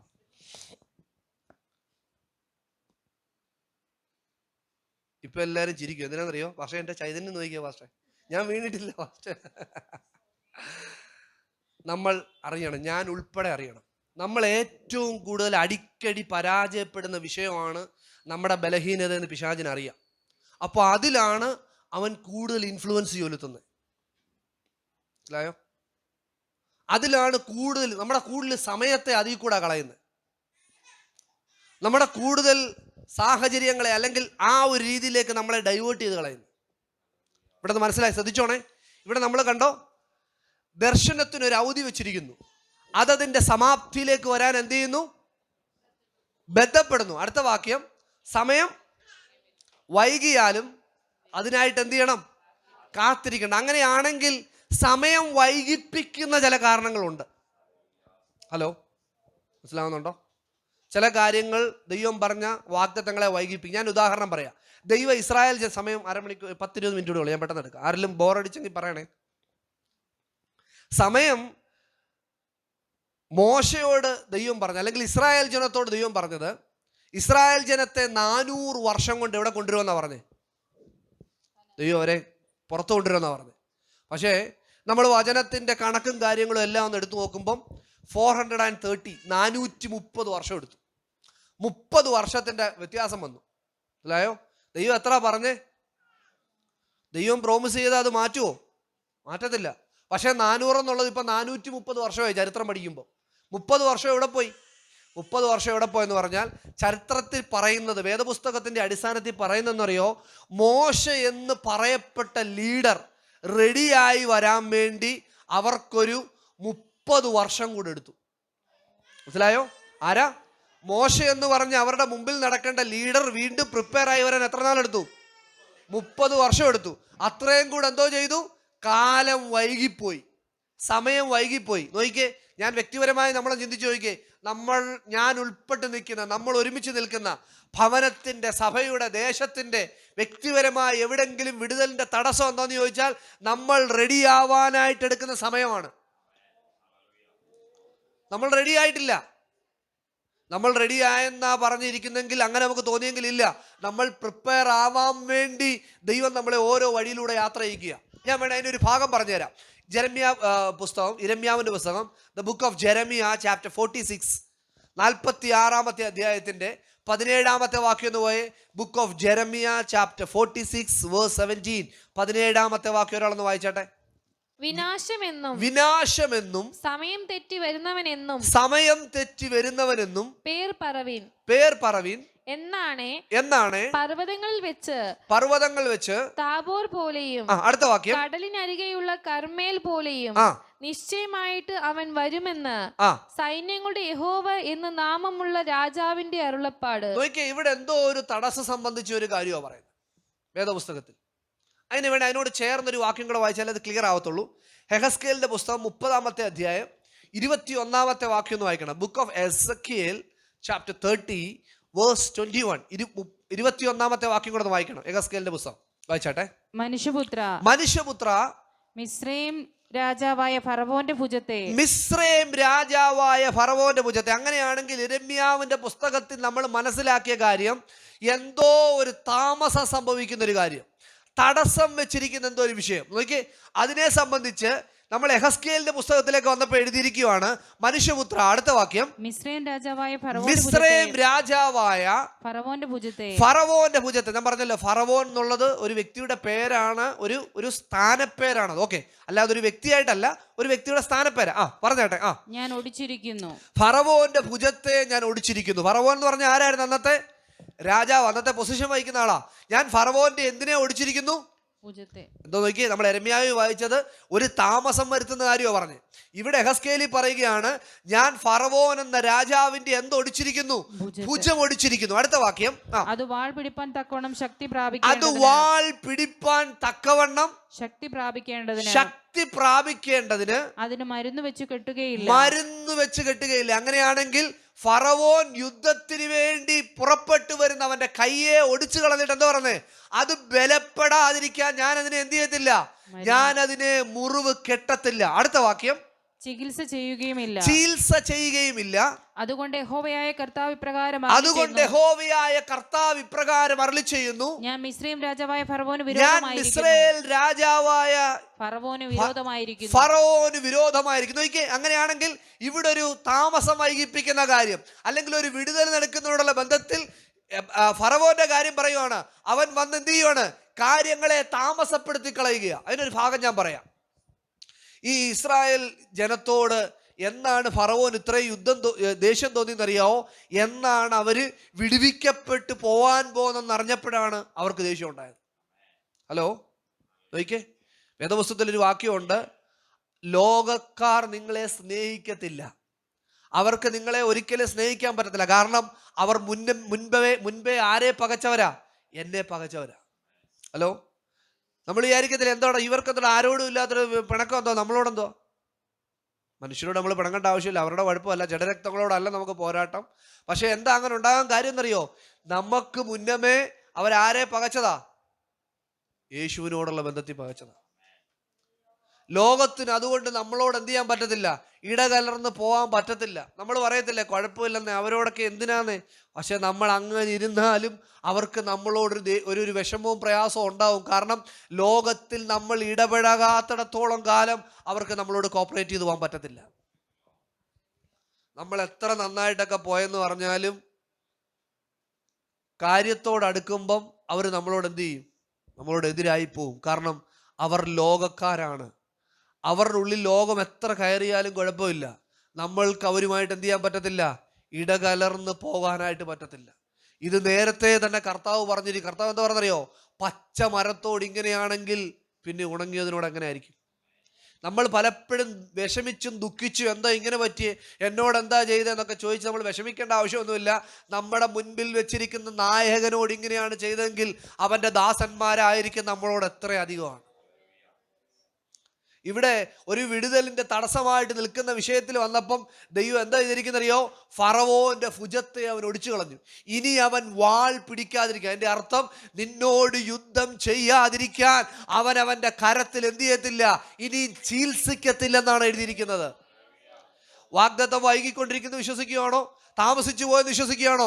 ചില തടസ്സങ്ങളെ ദൈവം ചിലരുടെ എന്ത് ചെയ്തിരിക്കുകയോ? ചില തടസ്സങ്ങളുടെ വാൾ പിടിക്കുന്നതിൻ്റെ കയ്യെ എടുത്തു മൾട്ടി അതിന് ചികിത്സിക്കാതെ അടുത്ത പ്രാവശ്യം യുദ്ധം ചെയ്യാൻ കഴിയാത്തവണ്ണം അതിനെ തളർത്തിക്കളയാനും ദൈവത്തിന് കഴിയുമെന്ന് നമ്മൾ മറന്നു പോകരുത്. ഇസ്രായേൽ ജനത്തോട് ഏറ്റവും കൂടുതൽ ദുഃഖം വന്നത് എപ്പോഴാണ് അവർക്കെന്നറിയോ? ഏറ്റവും കൂടുതൽ ദുഃഖം വന്നത് അവർ വിടുവിക്കപ്പെടാൻ പോകുന്നെന്ന് അറിഞ്ഞപ്പോഴാണ്. അല്ലെങ്കിൽ അവർ നല്ലൊരു വഴിയിലേക്ക് പോയി, എന്നേക്കും ഒരു മിസ്രയീമിൽ നിന്ന് രക്ഷപ്പെട്ട് അവർ ഇവിടുന്ന് ഓടിപ്പോകുമെന്നും അറിഞ്ഞപ്പോഴാണ് ഫറവോൻ ഇത്രയും വലിയ ദേഷ്യം അവരോടുണ്ടായത്. കാര്യം പണ്ട് പോലെ അവരുടെ ജോലിയിലല്ലായിരുന്നു ആയിരുന്നു. പക്ഷെ അവരോട് ദേഷ്യം തോന്നി എപ്പോഴാ?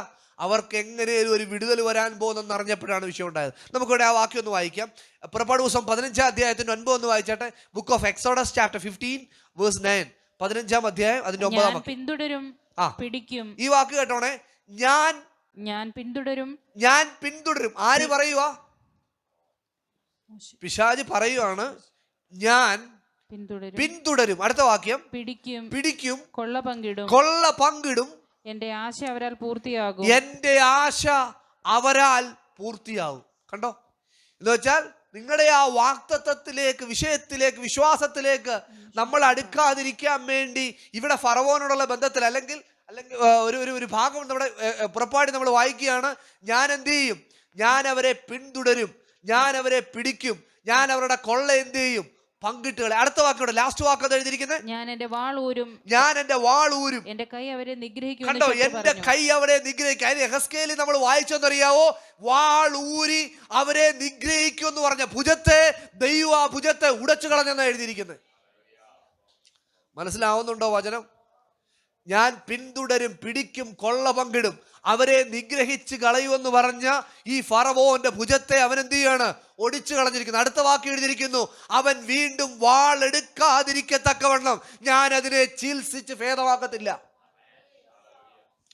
നമ്മളൊരു കാര്യം വാഗ്ദത്തം കിട്ടിയിട്ട് നമ്മൾ മൗനമായിരിക്കുകയല്ല, നമ്മൾ അതിനെ പ്രാർത്ഥിച്ചുകൊണ്ടിരിക്കണം. ചോദിക്കത്തില്ലേ, ദൈവം പറഞ്ഞാണല്ലോ പിന്നെന്തിനാ പ്രാർത്ഥിക്കുന്നത്? നീ നിന്റെ വാഗ്ദത്തത്തിലേക്ക് അടുക്കാൻ നിനക്ക് പ്രയർ അത്യന്താപേക്ഷിതമാണ്. വാൾ ഉയർത്താതിരിക്കാൻ, കൈ പൊക്കാതിരിക്കാൻ, വാഗ്ദത്തത്തിലേക്ക് അടുക്കാൻ വേണ്ടി നീ നിന്റെ പ്രയറിലേക്ക് കടന്നേ മതിയാവത്തുള്ളൂ. അപ്പൊ എന്തിനാ നിരാശ കൊണ്ടിരുന്നത്? എന്തിനാ നമ്മളെ തളർത്ത് കളയുന്നത്? എന്തിനാ നമ്മളെ വേറെ പലതിലേക്ക് നമ്മുടെ ഗോളിനെ, ലക്ഷ്യത്തെ നഷ്ടപ്പെടുത്തി കളയുന്നത്? നമ്മൾ വല്ല വിധേന എന്ത് ചെയ്യരുത്? ഈ വാക്തത്തിൽ വൈകിക്കൊണ്ടേയിരിക്കണം. ഏറ്റവും കൂടുതൽ പേര് വാഗ്ദത്തം വൈകിയെന്നറിഞ്ഞ് കിട്ടത്തില്ലെന്നറിഞ്ഞ് പിന്മാറിപ്പോയവരുണ്ട് പെന്തക്കോസ്ത് കോളത്തിനകത്ത്. മനസ്സിലാവുന്നുണ്ടോ? അല്ലെ ആത്മീയ കോളത്തിനകത്തിൽ ഇത്രയും നാളായിട്ട് ഞാൻ കാത്തിരുന്നു, ഇനി എന്ത് ചെയ്യുന്നില്ല. പണ്ടൊരാളൊരു വന്ന് പാസ്റ്റോട് വന്നിട്ട് പറഞ്ഞു, പാസ്റ്റോടായിട്ട് ഇത്രയും നാളൊക്കെ ആയിട്ട് ഞാൻ ദൈവം എൻ്റെ വാക്ക് കേട്ടില്ല, ഇനിയും ചെയ്തില്ലെങ്കിൽ ഞാൻ പഴയ പണിക്ക് എന്ത് ചെയ്യും? നമ്മൾ പറഞ്ഞു കർത്താവിനെ എന്ത് ചെയ്യാൻ പോവാ? കർത്താവിനെ പേടിപ്പിക്കുന്നവരായിട്ട് നമ്മൾ തീരരുത്. ഉറപ്പായിട്ടും ദൈവം വാഗ്ദത്തം പറഞ്ഞിട്ടുണ്ടെങ്കിൽ അവൻ ആ വാഗ്ദത്തത്തെ നിവർത്തിയാക്കുന്ന ദൈവമാണ്. ഇവിടെ കണ്ടോ, ഇവിടെ ആ ഭുജത്തെ അവൻ എന്ത് ചെയ്യാണ്? എന്നേക്കും ആ ഭുജത്തെ മാറ്റുന്നു. മറ്റൊരു വാക്യം കൂടെ ഒന്ന് വായിക്കണം. യെഹെസ്കേലിന്റെ പുസ്തകം തന്നെ 12-ാം അധ്യായം അതിന്റെ 21-ാമത്തെ വാക്യം ഒന്ന് വായിച്ചു. യഹോവയുടെ അരുളപ്പാട് എനിക്കുണ്ടായതെന്തെന്നാൽ മനുഷ്യപുത്ര കാലം നീണ്ടുപോകും. ഈ വാക്യം കേട്ടോണേ, എല്ലാവരും നോക്കിക്കോണേ. വാക്യം കാലം നീണ്ടുപോകും. അടുത്ത വാക്യം ദർശനമൊക്കെയും ഒക്കാതെ പോകും. എങ്ങനെ എഴുതിയിരിക്കുന്നത്? ദർശനമൊക്കെയും ഒക്കാതെ പോകും. എന്തോ എഴുതിയിരിക്കുന്നു? ഒന്നും നമ്മൾ കണ്ടല്ലോ, കാര്യങ്ങൾ വൈകിപ്പോതിനെ കുറിച്ച് നമ്മൾ മനസ്സിലാക്കിക്കൊണ്ടിരിക്കുക. ഇവിടെ എഴുതിയിരിക്കുന്നു, ഒന്ന് ദർശനം എന്ത് ചെയ്യും? ഒക്കാതെ പോകും. അടുത്ത വാക്യം, എന്ന് നിങ്ങൾക്ക് ഇസ്രായേൽ ദേശത്ത് ഒരു പഴഞ്ചൊല്ലുള്ളത് എന്ത്? എന്ന് നിങ്ങൾക്ക് ഇസ്രായേൽ ദേശത്ത് ഒരു പഴഞ്ചൊല്ലുണ്ട്. ശ്രദ്ധിച്ചോണേ, കാര്യത്തോടെ വേദപുസ്തകത്തിൽ ഒത്തിരി പഴഞ്ചൊല്ലുകളെ കുറിച്ച് പറയുന്നു. അതിലെ ഒരു ഭാഗം ഇപ്പൊ എഴുതിയിരിക്കുന്നത്. സിസ്റ്റർ ആ വാക്യം ഒന്നുകൂടെ വായിക്കണം, എല്ലാവരും ശ്രദ്ധിക്കണം. അതിനു വേണ്ടിയാണ്. കാലം നീണ്ടുപോകും. കാലം നീണ്ടുപോകും വെച്ചാൽ പണ്ടെല്ലാരും പറഞ്ഞൊരു കാര്യം, ഇങ്ങനൊന്നും പ്രാർത്ഥിച്ചിട്ട് കാര്യമൊന്നുമില്ലെന്ന്. കാലം എന്ത് ചെയ്തോണ്ടേയിരിക്കും?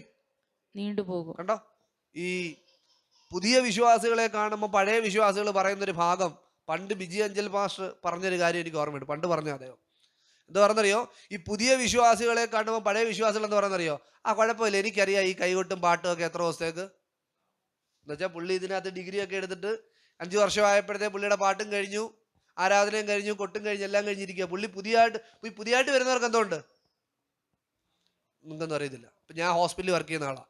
പുതിയൊരു നേഴ്സ് വരുമ്പോൾ അവരുടെ വരവിൽ എന്തോന്നറിയോ? ഞാൻ ഒറ്റ ദിവസം കൊണ്ട് ഈ ICU മൊത്തം ഇടിച്ചെന്ത് ചെയ്യും? ഇൻവെൻട്രി എല്ലാം പഠിച്ച് പേഷ്യന്റിനെ എടുത്ത് 5 പേഷ്യന്റിനെ കയ്യിലിട്ട് ഞാൻ എന്ത് ചെയ്യുമെന്നാ? അപ്പോഴത്തേക്ക് ഈ സീനിയർ എന്താ പറയുന്നറിയോ? എനിക്കറിയാൻ മോളെ, 3 മാസം കൊണ്ട് കഴിയട്ടെ. ഇതുപോലാണ് പുതിയ വിശ്വാസികൾ. ഞാൻ ഈ ഹോസ്പിറ്റലിൽ വർക്ക് ചെയ്യുന്നതുകൊണ്ട് ഞാൻ എക്സാമ്പിൾ പറഞ്ഞുള്ളൂ കേട്ടോ, അതുകൊണ്ട് ഓഫീസുകാരും എടുക്കാനാണെന്നൊന്നും വിചാരിക്കണ്ട. അപ്പോൾ ഈ പുതിയ വിശ്വാസികളെ കാണുമ്പോൾ പഴയ ആൾക്കാരെന്താ പറയുന്നറിയോ? എനിക്കറിയാം എത്ര ദിവസം ഈ പാട്ടും വാചനവും പ്രാർത്ഥനയും സാക്ഷ്യവും ഒക്കെ കാണുമെന്ന് എനിക്കൊന്ന് അറിയണം. ഇതേ അർത്ഥം ഇവിടെ പറയുന്നേ. ഇപ്പൊ വായിച്ച വാക്യം ഒന്ന് വായിച്ച സിസ്റ്ററെ. കാലം നീണ്ടുപോകും എന്ന് വെച്ചാൽ ഈ കാലമൊക്കെ അങ്ങ് നീണ്ടുപോയി, ഈ പ്രാർത്ഥനയൊക്കെ ഇങ്ങനെ അങ്ങ് പോത്തേ ഉള്ളന്നേ. 2024 എന്നുള്ള 28 ആവും, പിന്നെ അത് 32 ആവും. കർത്താവിന്റെ വരവ് താമസിച്ചാൽ ഇങ്ങനെ പോയിക്കൊണ്ടിരിക്കും. ഇതൊക്കെ ഞങ്ങൾ എത്ര ഇങ്ങനെ ഒരു പഴഞ്ചൊല്ല അവിടെ നടന്നുകൊണ്ടിരിക്കുക. അടുത്ത വാക്യം വായിച്ചേ. അതുകൊണ്ട് നീ അവരോട് പറയേണ്ടത് യെഹെസ്കേലിനോട് ദൈവം പറയുകയാണ്, ഇങ്ങനെ ഒരു പഴഞ്ചൊല്ല അവരുടെ ദേശത്ത് നടക്കുക. ദർശനം വൈകും, സമയം മാറും, സമയം പറഞ്ഞതുപോലൊന്നും വരത്തില്ലെന്നും പറഞ്ഞിരിക്കുന്ന കാലഘട്ടത്തിൽ ദൈവം പ്രവാചകനോട് പറയുക, നീ ചെന്നിട്ട് അവരോട് പറയണം. പറഞ്ഞാട്ടെ, ഞാൻ ഈ പഴഞ്ചൊല്ല് നിർത്തും. അതിന്റെ അർത്ഥം ഞാൻ അതിനൊന്ന് കേറി പറഞ്ഞോട്ടെ. നിന്റെ വായിൽ നിന്ന്, നിന്റെ ഭവനത്തിനകത്തിൽ ഒരു ദോഷം നിന്റെ വായിൽ നിന്ന് പുറത്തു വരരുത്. നീ പറയേണ്ടത് നടക്കത്തില്ലെന്നല്ല, എന്റെ ദൈവത്താൽ ഞാൻ ഈ മതിൽ ചാടി കടക്കുക തന്നെ ചെയ്യും. ആമേൻ, ഹല്ലേലൂയ. എല്ലാരും പറയുന്നത് നടക്കാനൊന്നും പോകുന്നില്ലെന്ന്. ആര് പറഞ്ഞാലും നീ പറയല്, ദൈവവേദലേ, നിന്റെ ഭവനത്തിനകത്തിൽ വിടുതലിന് വേണ്ടി ദൈവം കണ്ടത് നിന്നെയാണ്. അതുകൊണ്ട് നിന്റെ വായിൽ നിന്ന് പുറത്തു വരുന്നതെല്ലാം വിശ്വാസത്തിന്റെ വാക്കായിരിക്കണം. ആരും എന്തു വേണേലും പറഞ്ഞോട്ടെ, നീ പറയണം. വാഗ്ദത്തം പറഞ്ഞവൻ അത് ചെയ്യുക തന്നെ ചെയ്യും. ഈ പഴഞ്ചൊല്ല് എന്നും ഉണ്ടായിരിക്കത്തില്ല, താമസം വൈകത്തില്ല. എന്റെ ദൈവം പ്രവൃത്തിയിൽ വലിയവനാണ്. നിന്റെ വായിൽ നിന്ന് ഉരുവായിക്കൊണ്ടേയിരിക്കണം. അതിനകത്താ ദൈവം പ്രവർത്തിക്കുന്നേ. അല്ലാതെ ഇത് പണ്ട് മുതലേ ഉണ്ടല്ലോ പഴഞ്ചൊല്ല്. ഇത് മനസ്സിലാക്കിയ ദൈവം യെഹെസ്കേലിനോട് ഇടപെട്ടിട്ട് പറഞ്ഞു, യെഹെസ്കേലേ, നീ ചെന്നിട്ട് പറയണം, പണ്ട് പറഞ്ഞതുപോലെ ഇരിക്കാനല്ല, ഇതിനൊരവസാനം വരും. ഞാൻ ഇന്ന് പകലിൽ ഈ വചനം പ്രസംഗിച്ചുകൊണ്ടിരിക്കുമ്പോൾ തന്നെ ഞാൻ ആത്മാവിൽ വിശ്വസിക്കുന്നു, എന്റെ ദൈവമേ, ഇതൊരു പഴഞ്ചൊല്ലാവത്തില്ല, ഇതൊരു താമസം വൈകുന്നതല്ല. ദൈവം ഇതിന് ഒരു വ്യത്യാസം വരുത്തും. അത് അന്യന്റെ കണ്ണുകൊണ്ടല്ല, എന്റെ സ്വന്തം കണ്ണുകൊണ്ട് ഞാനത് കാണും. ഹല്ലേലൂയ. ഹോശമ ഹസ്മിയാന്തനായ നീ ഒന്ന് ആത്മാവിലൊന്ന് കണ്ടേ. എന്റെ കുഞ്ഞിന്റെ സമയത്തല്ല, എന്റെ കുഞ്ഞിന്റെ സമയത്തല്ല, എന്റെ കണ്ണടയുന്നതിന് മുന്നമേ, എന്റെ കണ്ണടയുന്നതിന് മുന്നമേ ദൈവം അതെന്നെ കാണിക്കും. ഇത് പഴഞ്ചൊല്ലായിട്ടിരിക്കത്തില്ല. എന്റെ ദേശത്ത് അതുണ്ടെങ്കിൽ എന്റെ ഭവനത്തിൽ അതുണ്ടാവത്തില്ല, എന്റെ സഭയ്ക്കകത്ത് അതുണ്ടാവത്തില്ല, എന്റെ കുഞ്ഞിന്റെ വിഷയത്തിൽ അതുണ്ടാവത്തില്ല, എന്റെ വിഷയത്തിൽ ഉണ്ടാവത്തില്ല. എന്റെ ദൈവം എനിക്ക് വേണ്ടി വീര്യം പ്രവർത്തിക്കുന്ന ദൈവമാണ്. ലാമ ശാന്തന പ്രൗദിമനാദിയാല. ഹല്ലേലൂയ, ഹല്ലേലൂയ. Oh, we praise you, Jesus.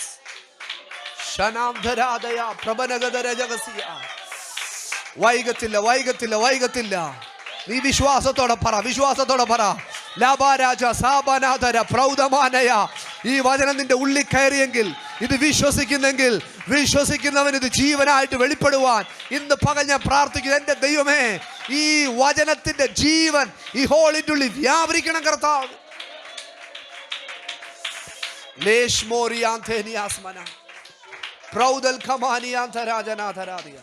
അപ്പൊ യഹസ്കേലിനെ കണ്ടിട്ട് ദൈവം പറയുകയാണ്, എന്തോ പറഞ്ഞിരിക്കുന്നറിയോ? ഈ പഴഞ്ചൊല്ലാന്നും പറഞ്ഞിരിക്കരുത്. ഈ പഴഞ്ചൊല്ലല്ല, ഇത് പഴഞ്ചൊല്ലല്ല. ഇതിനൊരു ഉറപ്പായിട്ടും എന്തുണ്ടാവും? വ്യത്യാസം ഉണ്ടാവും. തീർച്ചയായിട്ടും വ്യത്യാസം ഉണ്ടാവും. നമ്മളെല്ലാവരും തിരിഞ്ഞു പോയിക്കേ. പലരും പറഞ്ഞതില്ലേ ഇതൊരു പഴഞ്ചൊല്ലാന്ന്, പണ്ട് മുതലുള്ള കഥയാണ്, ഇതിന് നമ്മളെ കേട്ടിട്ടില്ലേ? ഇതൊരു കഥയില്ലാത്ത കാര്യമാണെന്ന് കേട്ടിട്ടില്ലേ? പക്ഷെ നാം ദൈവത്തിന് വേണ്ടി നിന്നാൽ ഉറപ്പായിട്ട് യഹസ്കേലിനോട് പറഞ്ഞതുപോലെ തന്നെ ദൈവം നമ്മളോടും പറയുന്ന ദൈവമാണ്. വായിച്ചാട്ടെ, വാക്യം ഒന്ന് വായിച്ചാട്ടെ. ഞാൻ ഈ പഴഞ്ചൊല്ല് നിർത്തലാക്കും, ഞാൻ ഈ പഴഞ്ചൊല്ല് നിർത്തലാക്കും. അടുത്ത വാക്യം, അവർ ഇസ്രായേലിൽ ഇനി ഒരു പഴഞ്ചൊല്ലായി ഉപയോഗിക്കുകയില്ല. അവർ ഇസ്രായേലിൽ ഇതൊരു പഴഞ്ചൊല്ലായിട്ട് ഇനി എന്ത് ചെയ്യത്തില്ല? ഉപയോഗിക്കുകയില്ല. നമ്മൾ വായിച്ച അതേ അധ്യായത്തിൽ ഒന്ന് പറഞ്ഞ അതിന്റെ ലാസ്റ്റ് വാക്യം ഒന്ന് വായിച്ചേ. സമയമില്ലാത്തതുകൊണ്ടാണ്. 12:28 ഒന്ന് വായിച്ചേ. അതുകൊണ്ട് നീ അവരോട് പറയേണ്ടത്, അതുകൊണ്ട് നീ അവരോട് പറയേണ്ടത്, യഹോവയായ കർത്താവ് ഇപ്രകാരം എല്ലാവരും കേട്ടോണേ ഈ വാക്യം. അതുകൊണ്ട് നീ അവരോട് പറയേണ്ടത്, യഹോവയായ കർത്താവ് ഇപ്രകാരം അരുളി ചെയ്യുന്നു. എന്റെ വചനങ്ങളിൽ ഒന്നും ഇനി താമസിക്കില്ല, എന്റെ വചനങ്ങളിൽ ഒന്നും ഇനി താമസിക്കത്തില്ല. ഞാൻ പ്രസ്താവിക്കുന്ന വചനം നിവൃത്തിയാകുമെന്ന് യഹോവയായ ദൈവത്തിന്റെ അരുളപ്പാട്. കണ്ടോ, ഇനി പഴഞ്ചൊല്ലായിട്ട് അതായിരിക്കത്തില്ല. നമ്മളെല്ലാവരും വാഗ്ദത്തം കേട്ടിട്ടുള്ളവരാ. എത്രയോ ദൈവശബ്ദം കേട്ടിരിക്കുന്നു. വിശ്വാസം നമ്മുടെ വായിൽ നിന്ന് പുറത്തു വരണം. എന്തോ പറയണമെന്നറിയോ? ഇനി അതെന്റെ ഭവനത്തിന്റെ ഉള്ളിൽ അതൊരു പഴഞ്ചൊല്ലായിരിക്കത്തില്ല. എന്നോടുള്ള ബന്ധത്തിൽ അത് പഴഞ്ചൊല്ലായിരിക്കത്തില്ല. ഉറപ്പായിട്ടും താമസിക്കാതെ എന്റെ ദൈവം അത് നിവർത്തിക്കുന്ന ദൈവമാണ്. ഹല്ലേലൂയ. പ്രിയരെ, ഞാൻ നിങ്ങളെ ഒരു കാര്യം ഓർമ്മിച്ചോട്ടെ. നമ്മുടെ ഈ മെസ്സേജ് അരമണിക്കൂറുണ്ടോ 3/4 മണിക്കൂറുണ്ടോ കഴിയും. അടുത്ത ഒരാഴ്ച മുഴുവൻ നിങ്ങൾക്ക് ജീവിക്കേണ്ടതാ. ഇന്ന് നമ്മൾ കേട്ട വചനം ഉണ്ടല്ലോ, ഇതിനടിസ്ഥാനമായിട്ടായിരിക്കും പിശാച് നമ്മളെ പരിശോധിക്കാൻ പോകുന്നത്.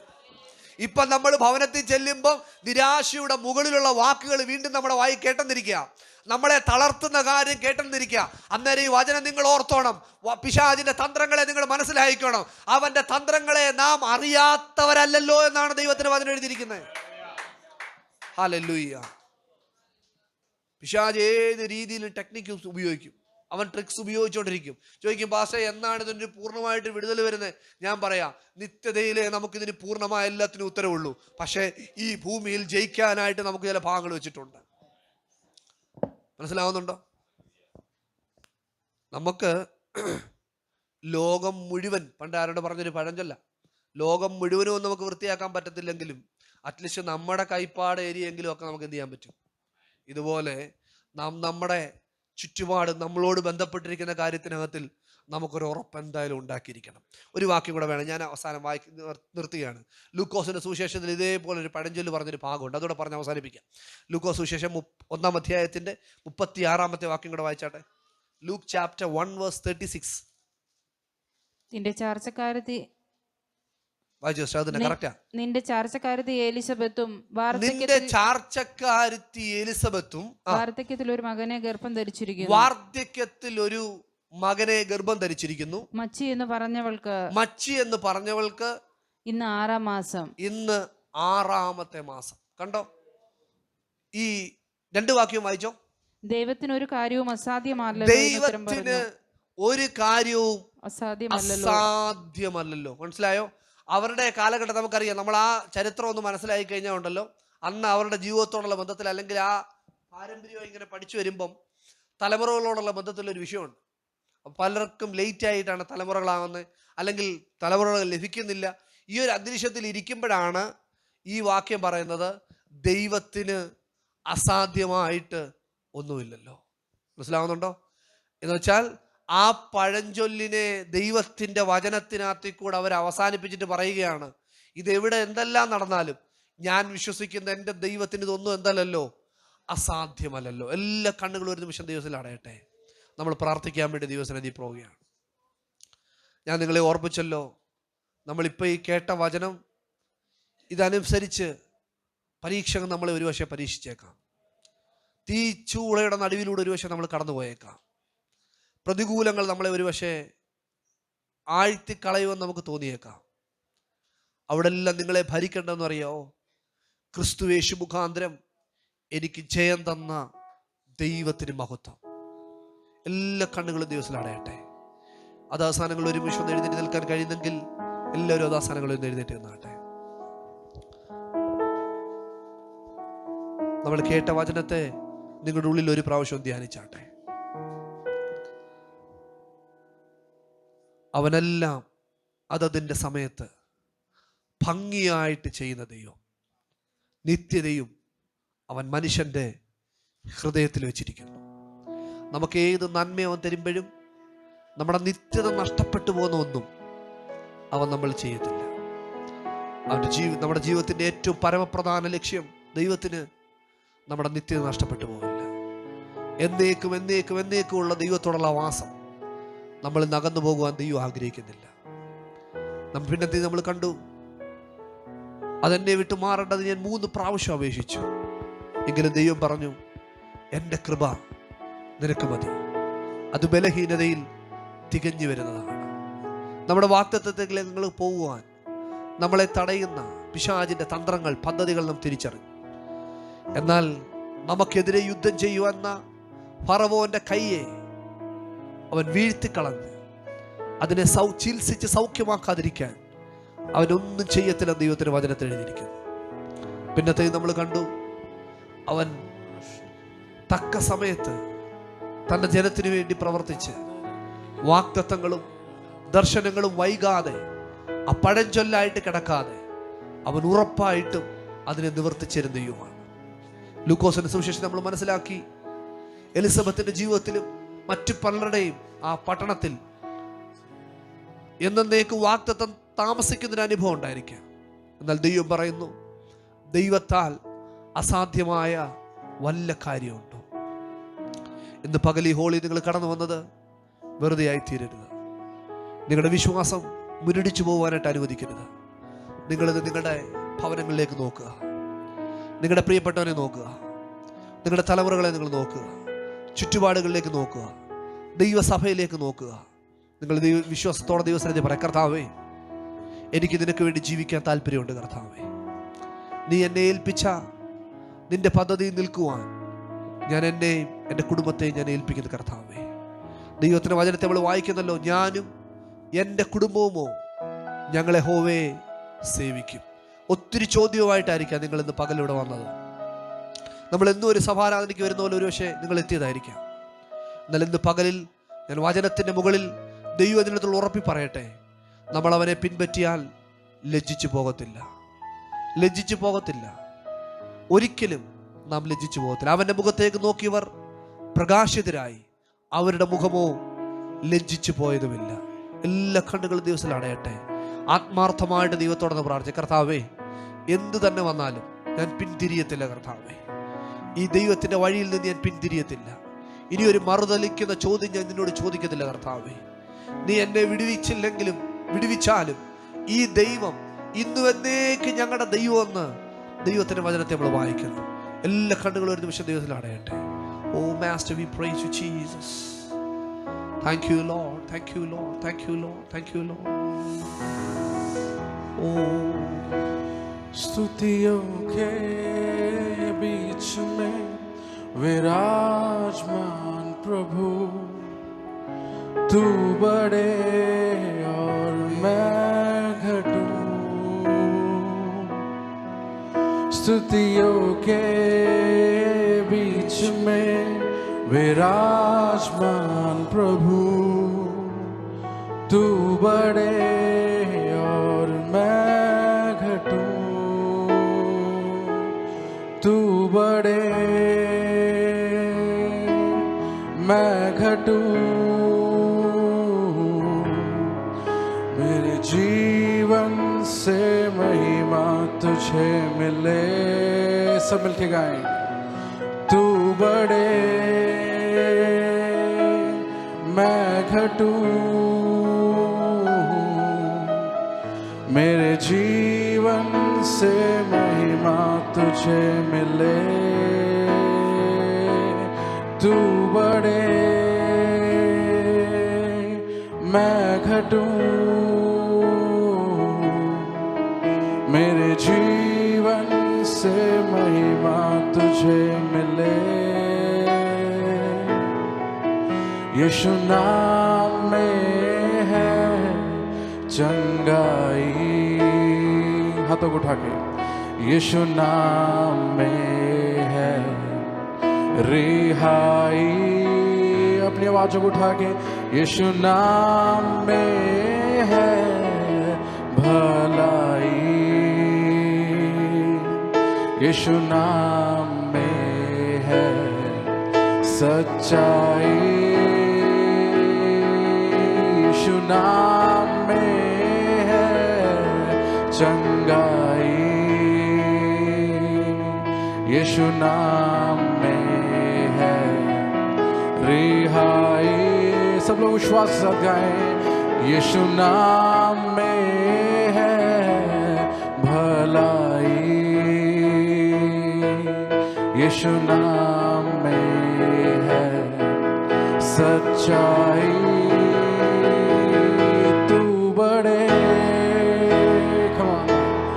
मैं घटूं, मेरे जीवन से महिमा तुझे मिले। तू बड़े मैं घटूं, मेरे जीवन से हो। तू बड़े मैं घटूं, मेरे जीवन से महिमा तुझे मिले। एक बार तू बड़े मैं घटूं,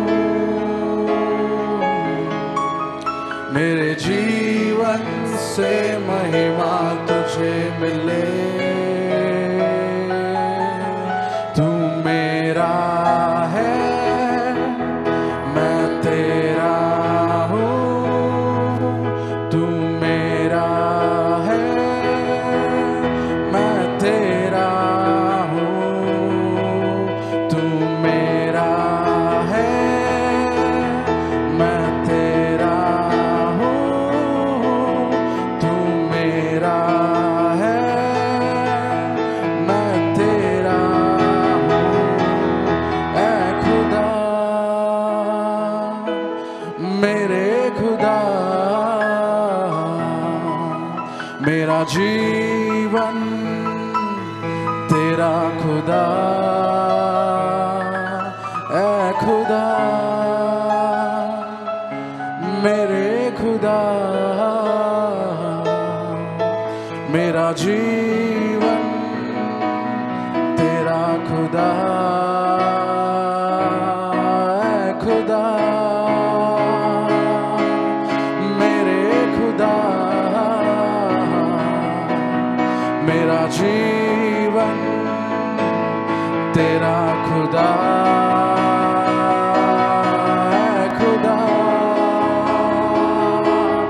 मेरे खुदा, मेरा जीवन तेरा खुदा। तू बड़े मैं घटूं, मेरे जीवन से महिमा तुझे मिले। कितने लोग विश्वास के साथ गा सकते हैं? तू बड़े मैं घटूं, मेरे जीवन से महिमा तुझे मिले। तू बड़े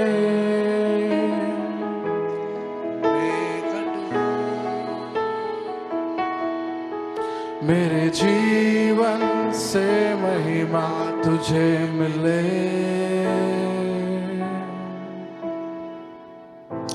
ഹല്ലേലൂയ. നമുക്കെല്ലാവരും ഒരുമിച്ച് ദിവസം പ്രാർത്ഥിച്ചുകൊണ്ടിരിക്കുമ്പോൾ പ്രിയ ജോബിൻ ശബ്ദം ഉയർത്തി നമ്മെ പ്രാർത്ഥനയിൽ സഹായിക്കുന്നതായിരിക്കും.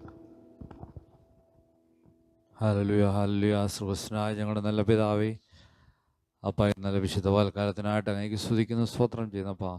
ഇത്രത്തോളം കർത്താവേ അങ്ങടിയങ്ങളെ സഹായിച്ചതിനായിട്ട് കർത്താവെ പ്രാർത്ഥിപ്പാൻ കർത്താവെ അങ്ങ് ബലപ്പെടുത്തിയല്ലോ, ആരാധിപ്പാൻ അങ്ങ് ബലപ്പെടുത്തിയല്ലോ കർത്താവെ. എൻ്റെ ദാസനിൽ കൂടെ കർത്താവ് മാറ്റമില്ലാത്ത വചനത്തെ കേൾപ്പാനപ്പാ. Hallelujah, hallelujah.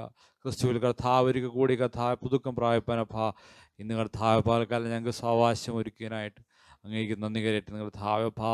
അങ്ങ് ചെയ്ത കർത്താവൻ കാര്യങ്ങൾ കർത്താവപ്പാ എത്ര സ്തുതിച്ചാലും മതിയാതക്കോണം എൻ്റെ സ്വർഗത്തിലപ്പൻ ഓരോരുത്തരെയും കർത്താവെ സഹായിക്കുന്ന ഞങ്ങളുടെ മഹൽദയക്കായ സ്നേഹത്തിനെപ്പാ. ഞങ്ങൾ ഇന്നൊന്നും കർത്താവെ ഒന്നും കണക്കിടാതെപ്പാ. ഹല്ലേലൂയ കർത്താവെ. ഞങ്ങളുടെ തെറ്റുകൾ കുറ്റങ്ങളപ്പാ കണക്കിടാതെ എൻ്റെ സ്വർഗത്തിലപ്പൻ കർത്താവെ അടിയങ്ങളെ കരുതുന്നതിനായിട്ട് ഒരിക്കൽ കൂടി അങ്ങേക്ക് നന്ദി കരയറ്റുന്ന കർത്താവെ. ഇതിനൊന്നും അപ്പാ അടിയങ്ങൾ യോഗ്യരല്ല പിതാവേ അപ്പാ. ഞങ്ങളുടെ കാര്യങ്ങൾ കർത്താവ് മുറ്റും സമർപ്പിച്ച് പ്രാർത്ഥിക്കുന്നപ്പാ. ആദ്യയുടെ എന്തെങ്കിലും കർത്താവെ ഹാലിത്തത്തോളം കർത്താവ് അടിയങ്ങളെ കർത്താവെ സഹായിച്ചതിനെ കർത്താവെ അപ്പാ ബലപ്പെടുത്തിയതിനായിട്ട് അങ്ങേക്ക് നന്ദി കരയറ്റുന്ന കർത്താവെ. തുറന്ന് കർത്താവ് അടിയങ്ങളെ സഹായിച്ച് അനുഗ്രഹിക്കണം കർത്താവെ അപ്പാ. ഈ ഒരാഴ്ചക്കാലം കർത്താവെ ആവശ്യമായ കൃപയിൽ കർത്താവെ അപ്പാ ജ്ഞാനത്തിൽ കർത്താവെ അടിയങ്ങളെ പുതിയണം കർത്താവെ. അടിയങ്ങൾ കർത്താവ് ഓരോരുത്തരും ഈ വഴിയാത്രയിൽ വാഹനത്തിലപ്പാ ജോലി മേഖലയെല്ലാം കർത്താവെ അങ്ങ് സഹായിക്കണം കർത്താവെ. ഏത് വിഷയങ്ങളുടെ നടുവിൽ പ്രയാസമുണ്ടായിരിക്കുന്നു അപ്പാ അതിൻ്റെ എല്ലാം മധ്യത്തിൽ കർത്താവിൻ്റെ സ്വർഗം കർത്താവെ വാതിലുകൾ ഒരുക്കി കർത്താവ് വഴികളെ ഒരുക്കിയപ്പാ. ഈ ദിവസങ്ങൾ അങ്ങ് മാനിക്കണം കർത്താവെ. അങ്ങയുടെ വലിയൊരു അത്ഭുത പ്രവൃത്തികളപ്പാ അങ്ങയുടെ വിടുതലിൻ്റെ സാക്ഷ്യങ്ങൾ കർത്താവെ വരും ദിവസങ്ങളിൽ കർത്താവ് കേൾപ്പാനപ്പാ അങ്ങയുടെ ഞങ്ങൾ കർത്താവ് ഒരുമിച്ച് ബലപ്പെടുത്തുമാറാണമേ ഞങ്ങൾ പ്രാർത്ഥിക്കപ്പാ. അപ്പൻ്റെ കാര്യങ്ങളൊക്കെ ഒരു കൂടി ഏൽപ്പിച്ച് പ്രാർത്ഥിക്കുക. ധാമാനാമത്തിൻ്റെ പിതാർത്ഥയുടെ പാസറവും ക്രിസ്തുവിന്റെ നാമത്തിൽ തന്നെ.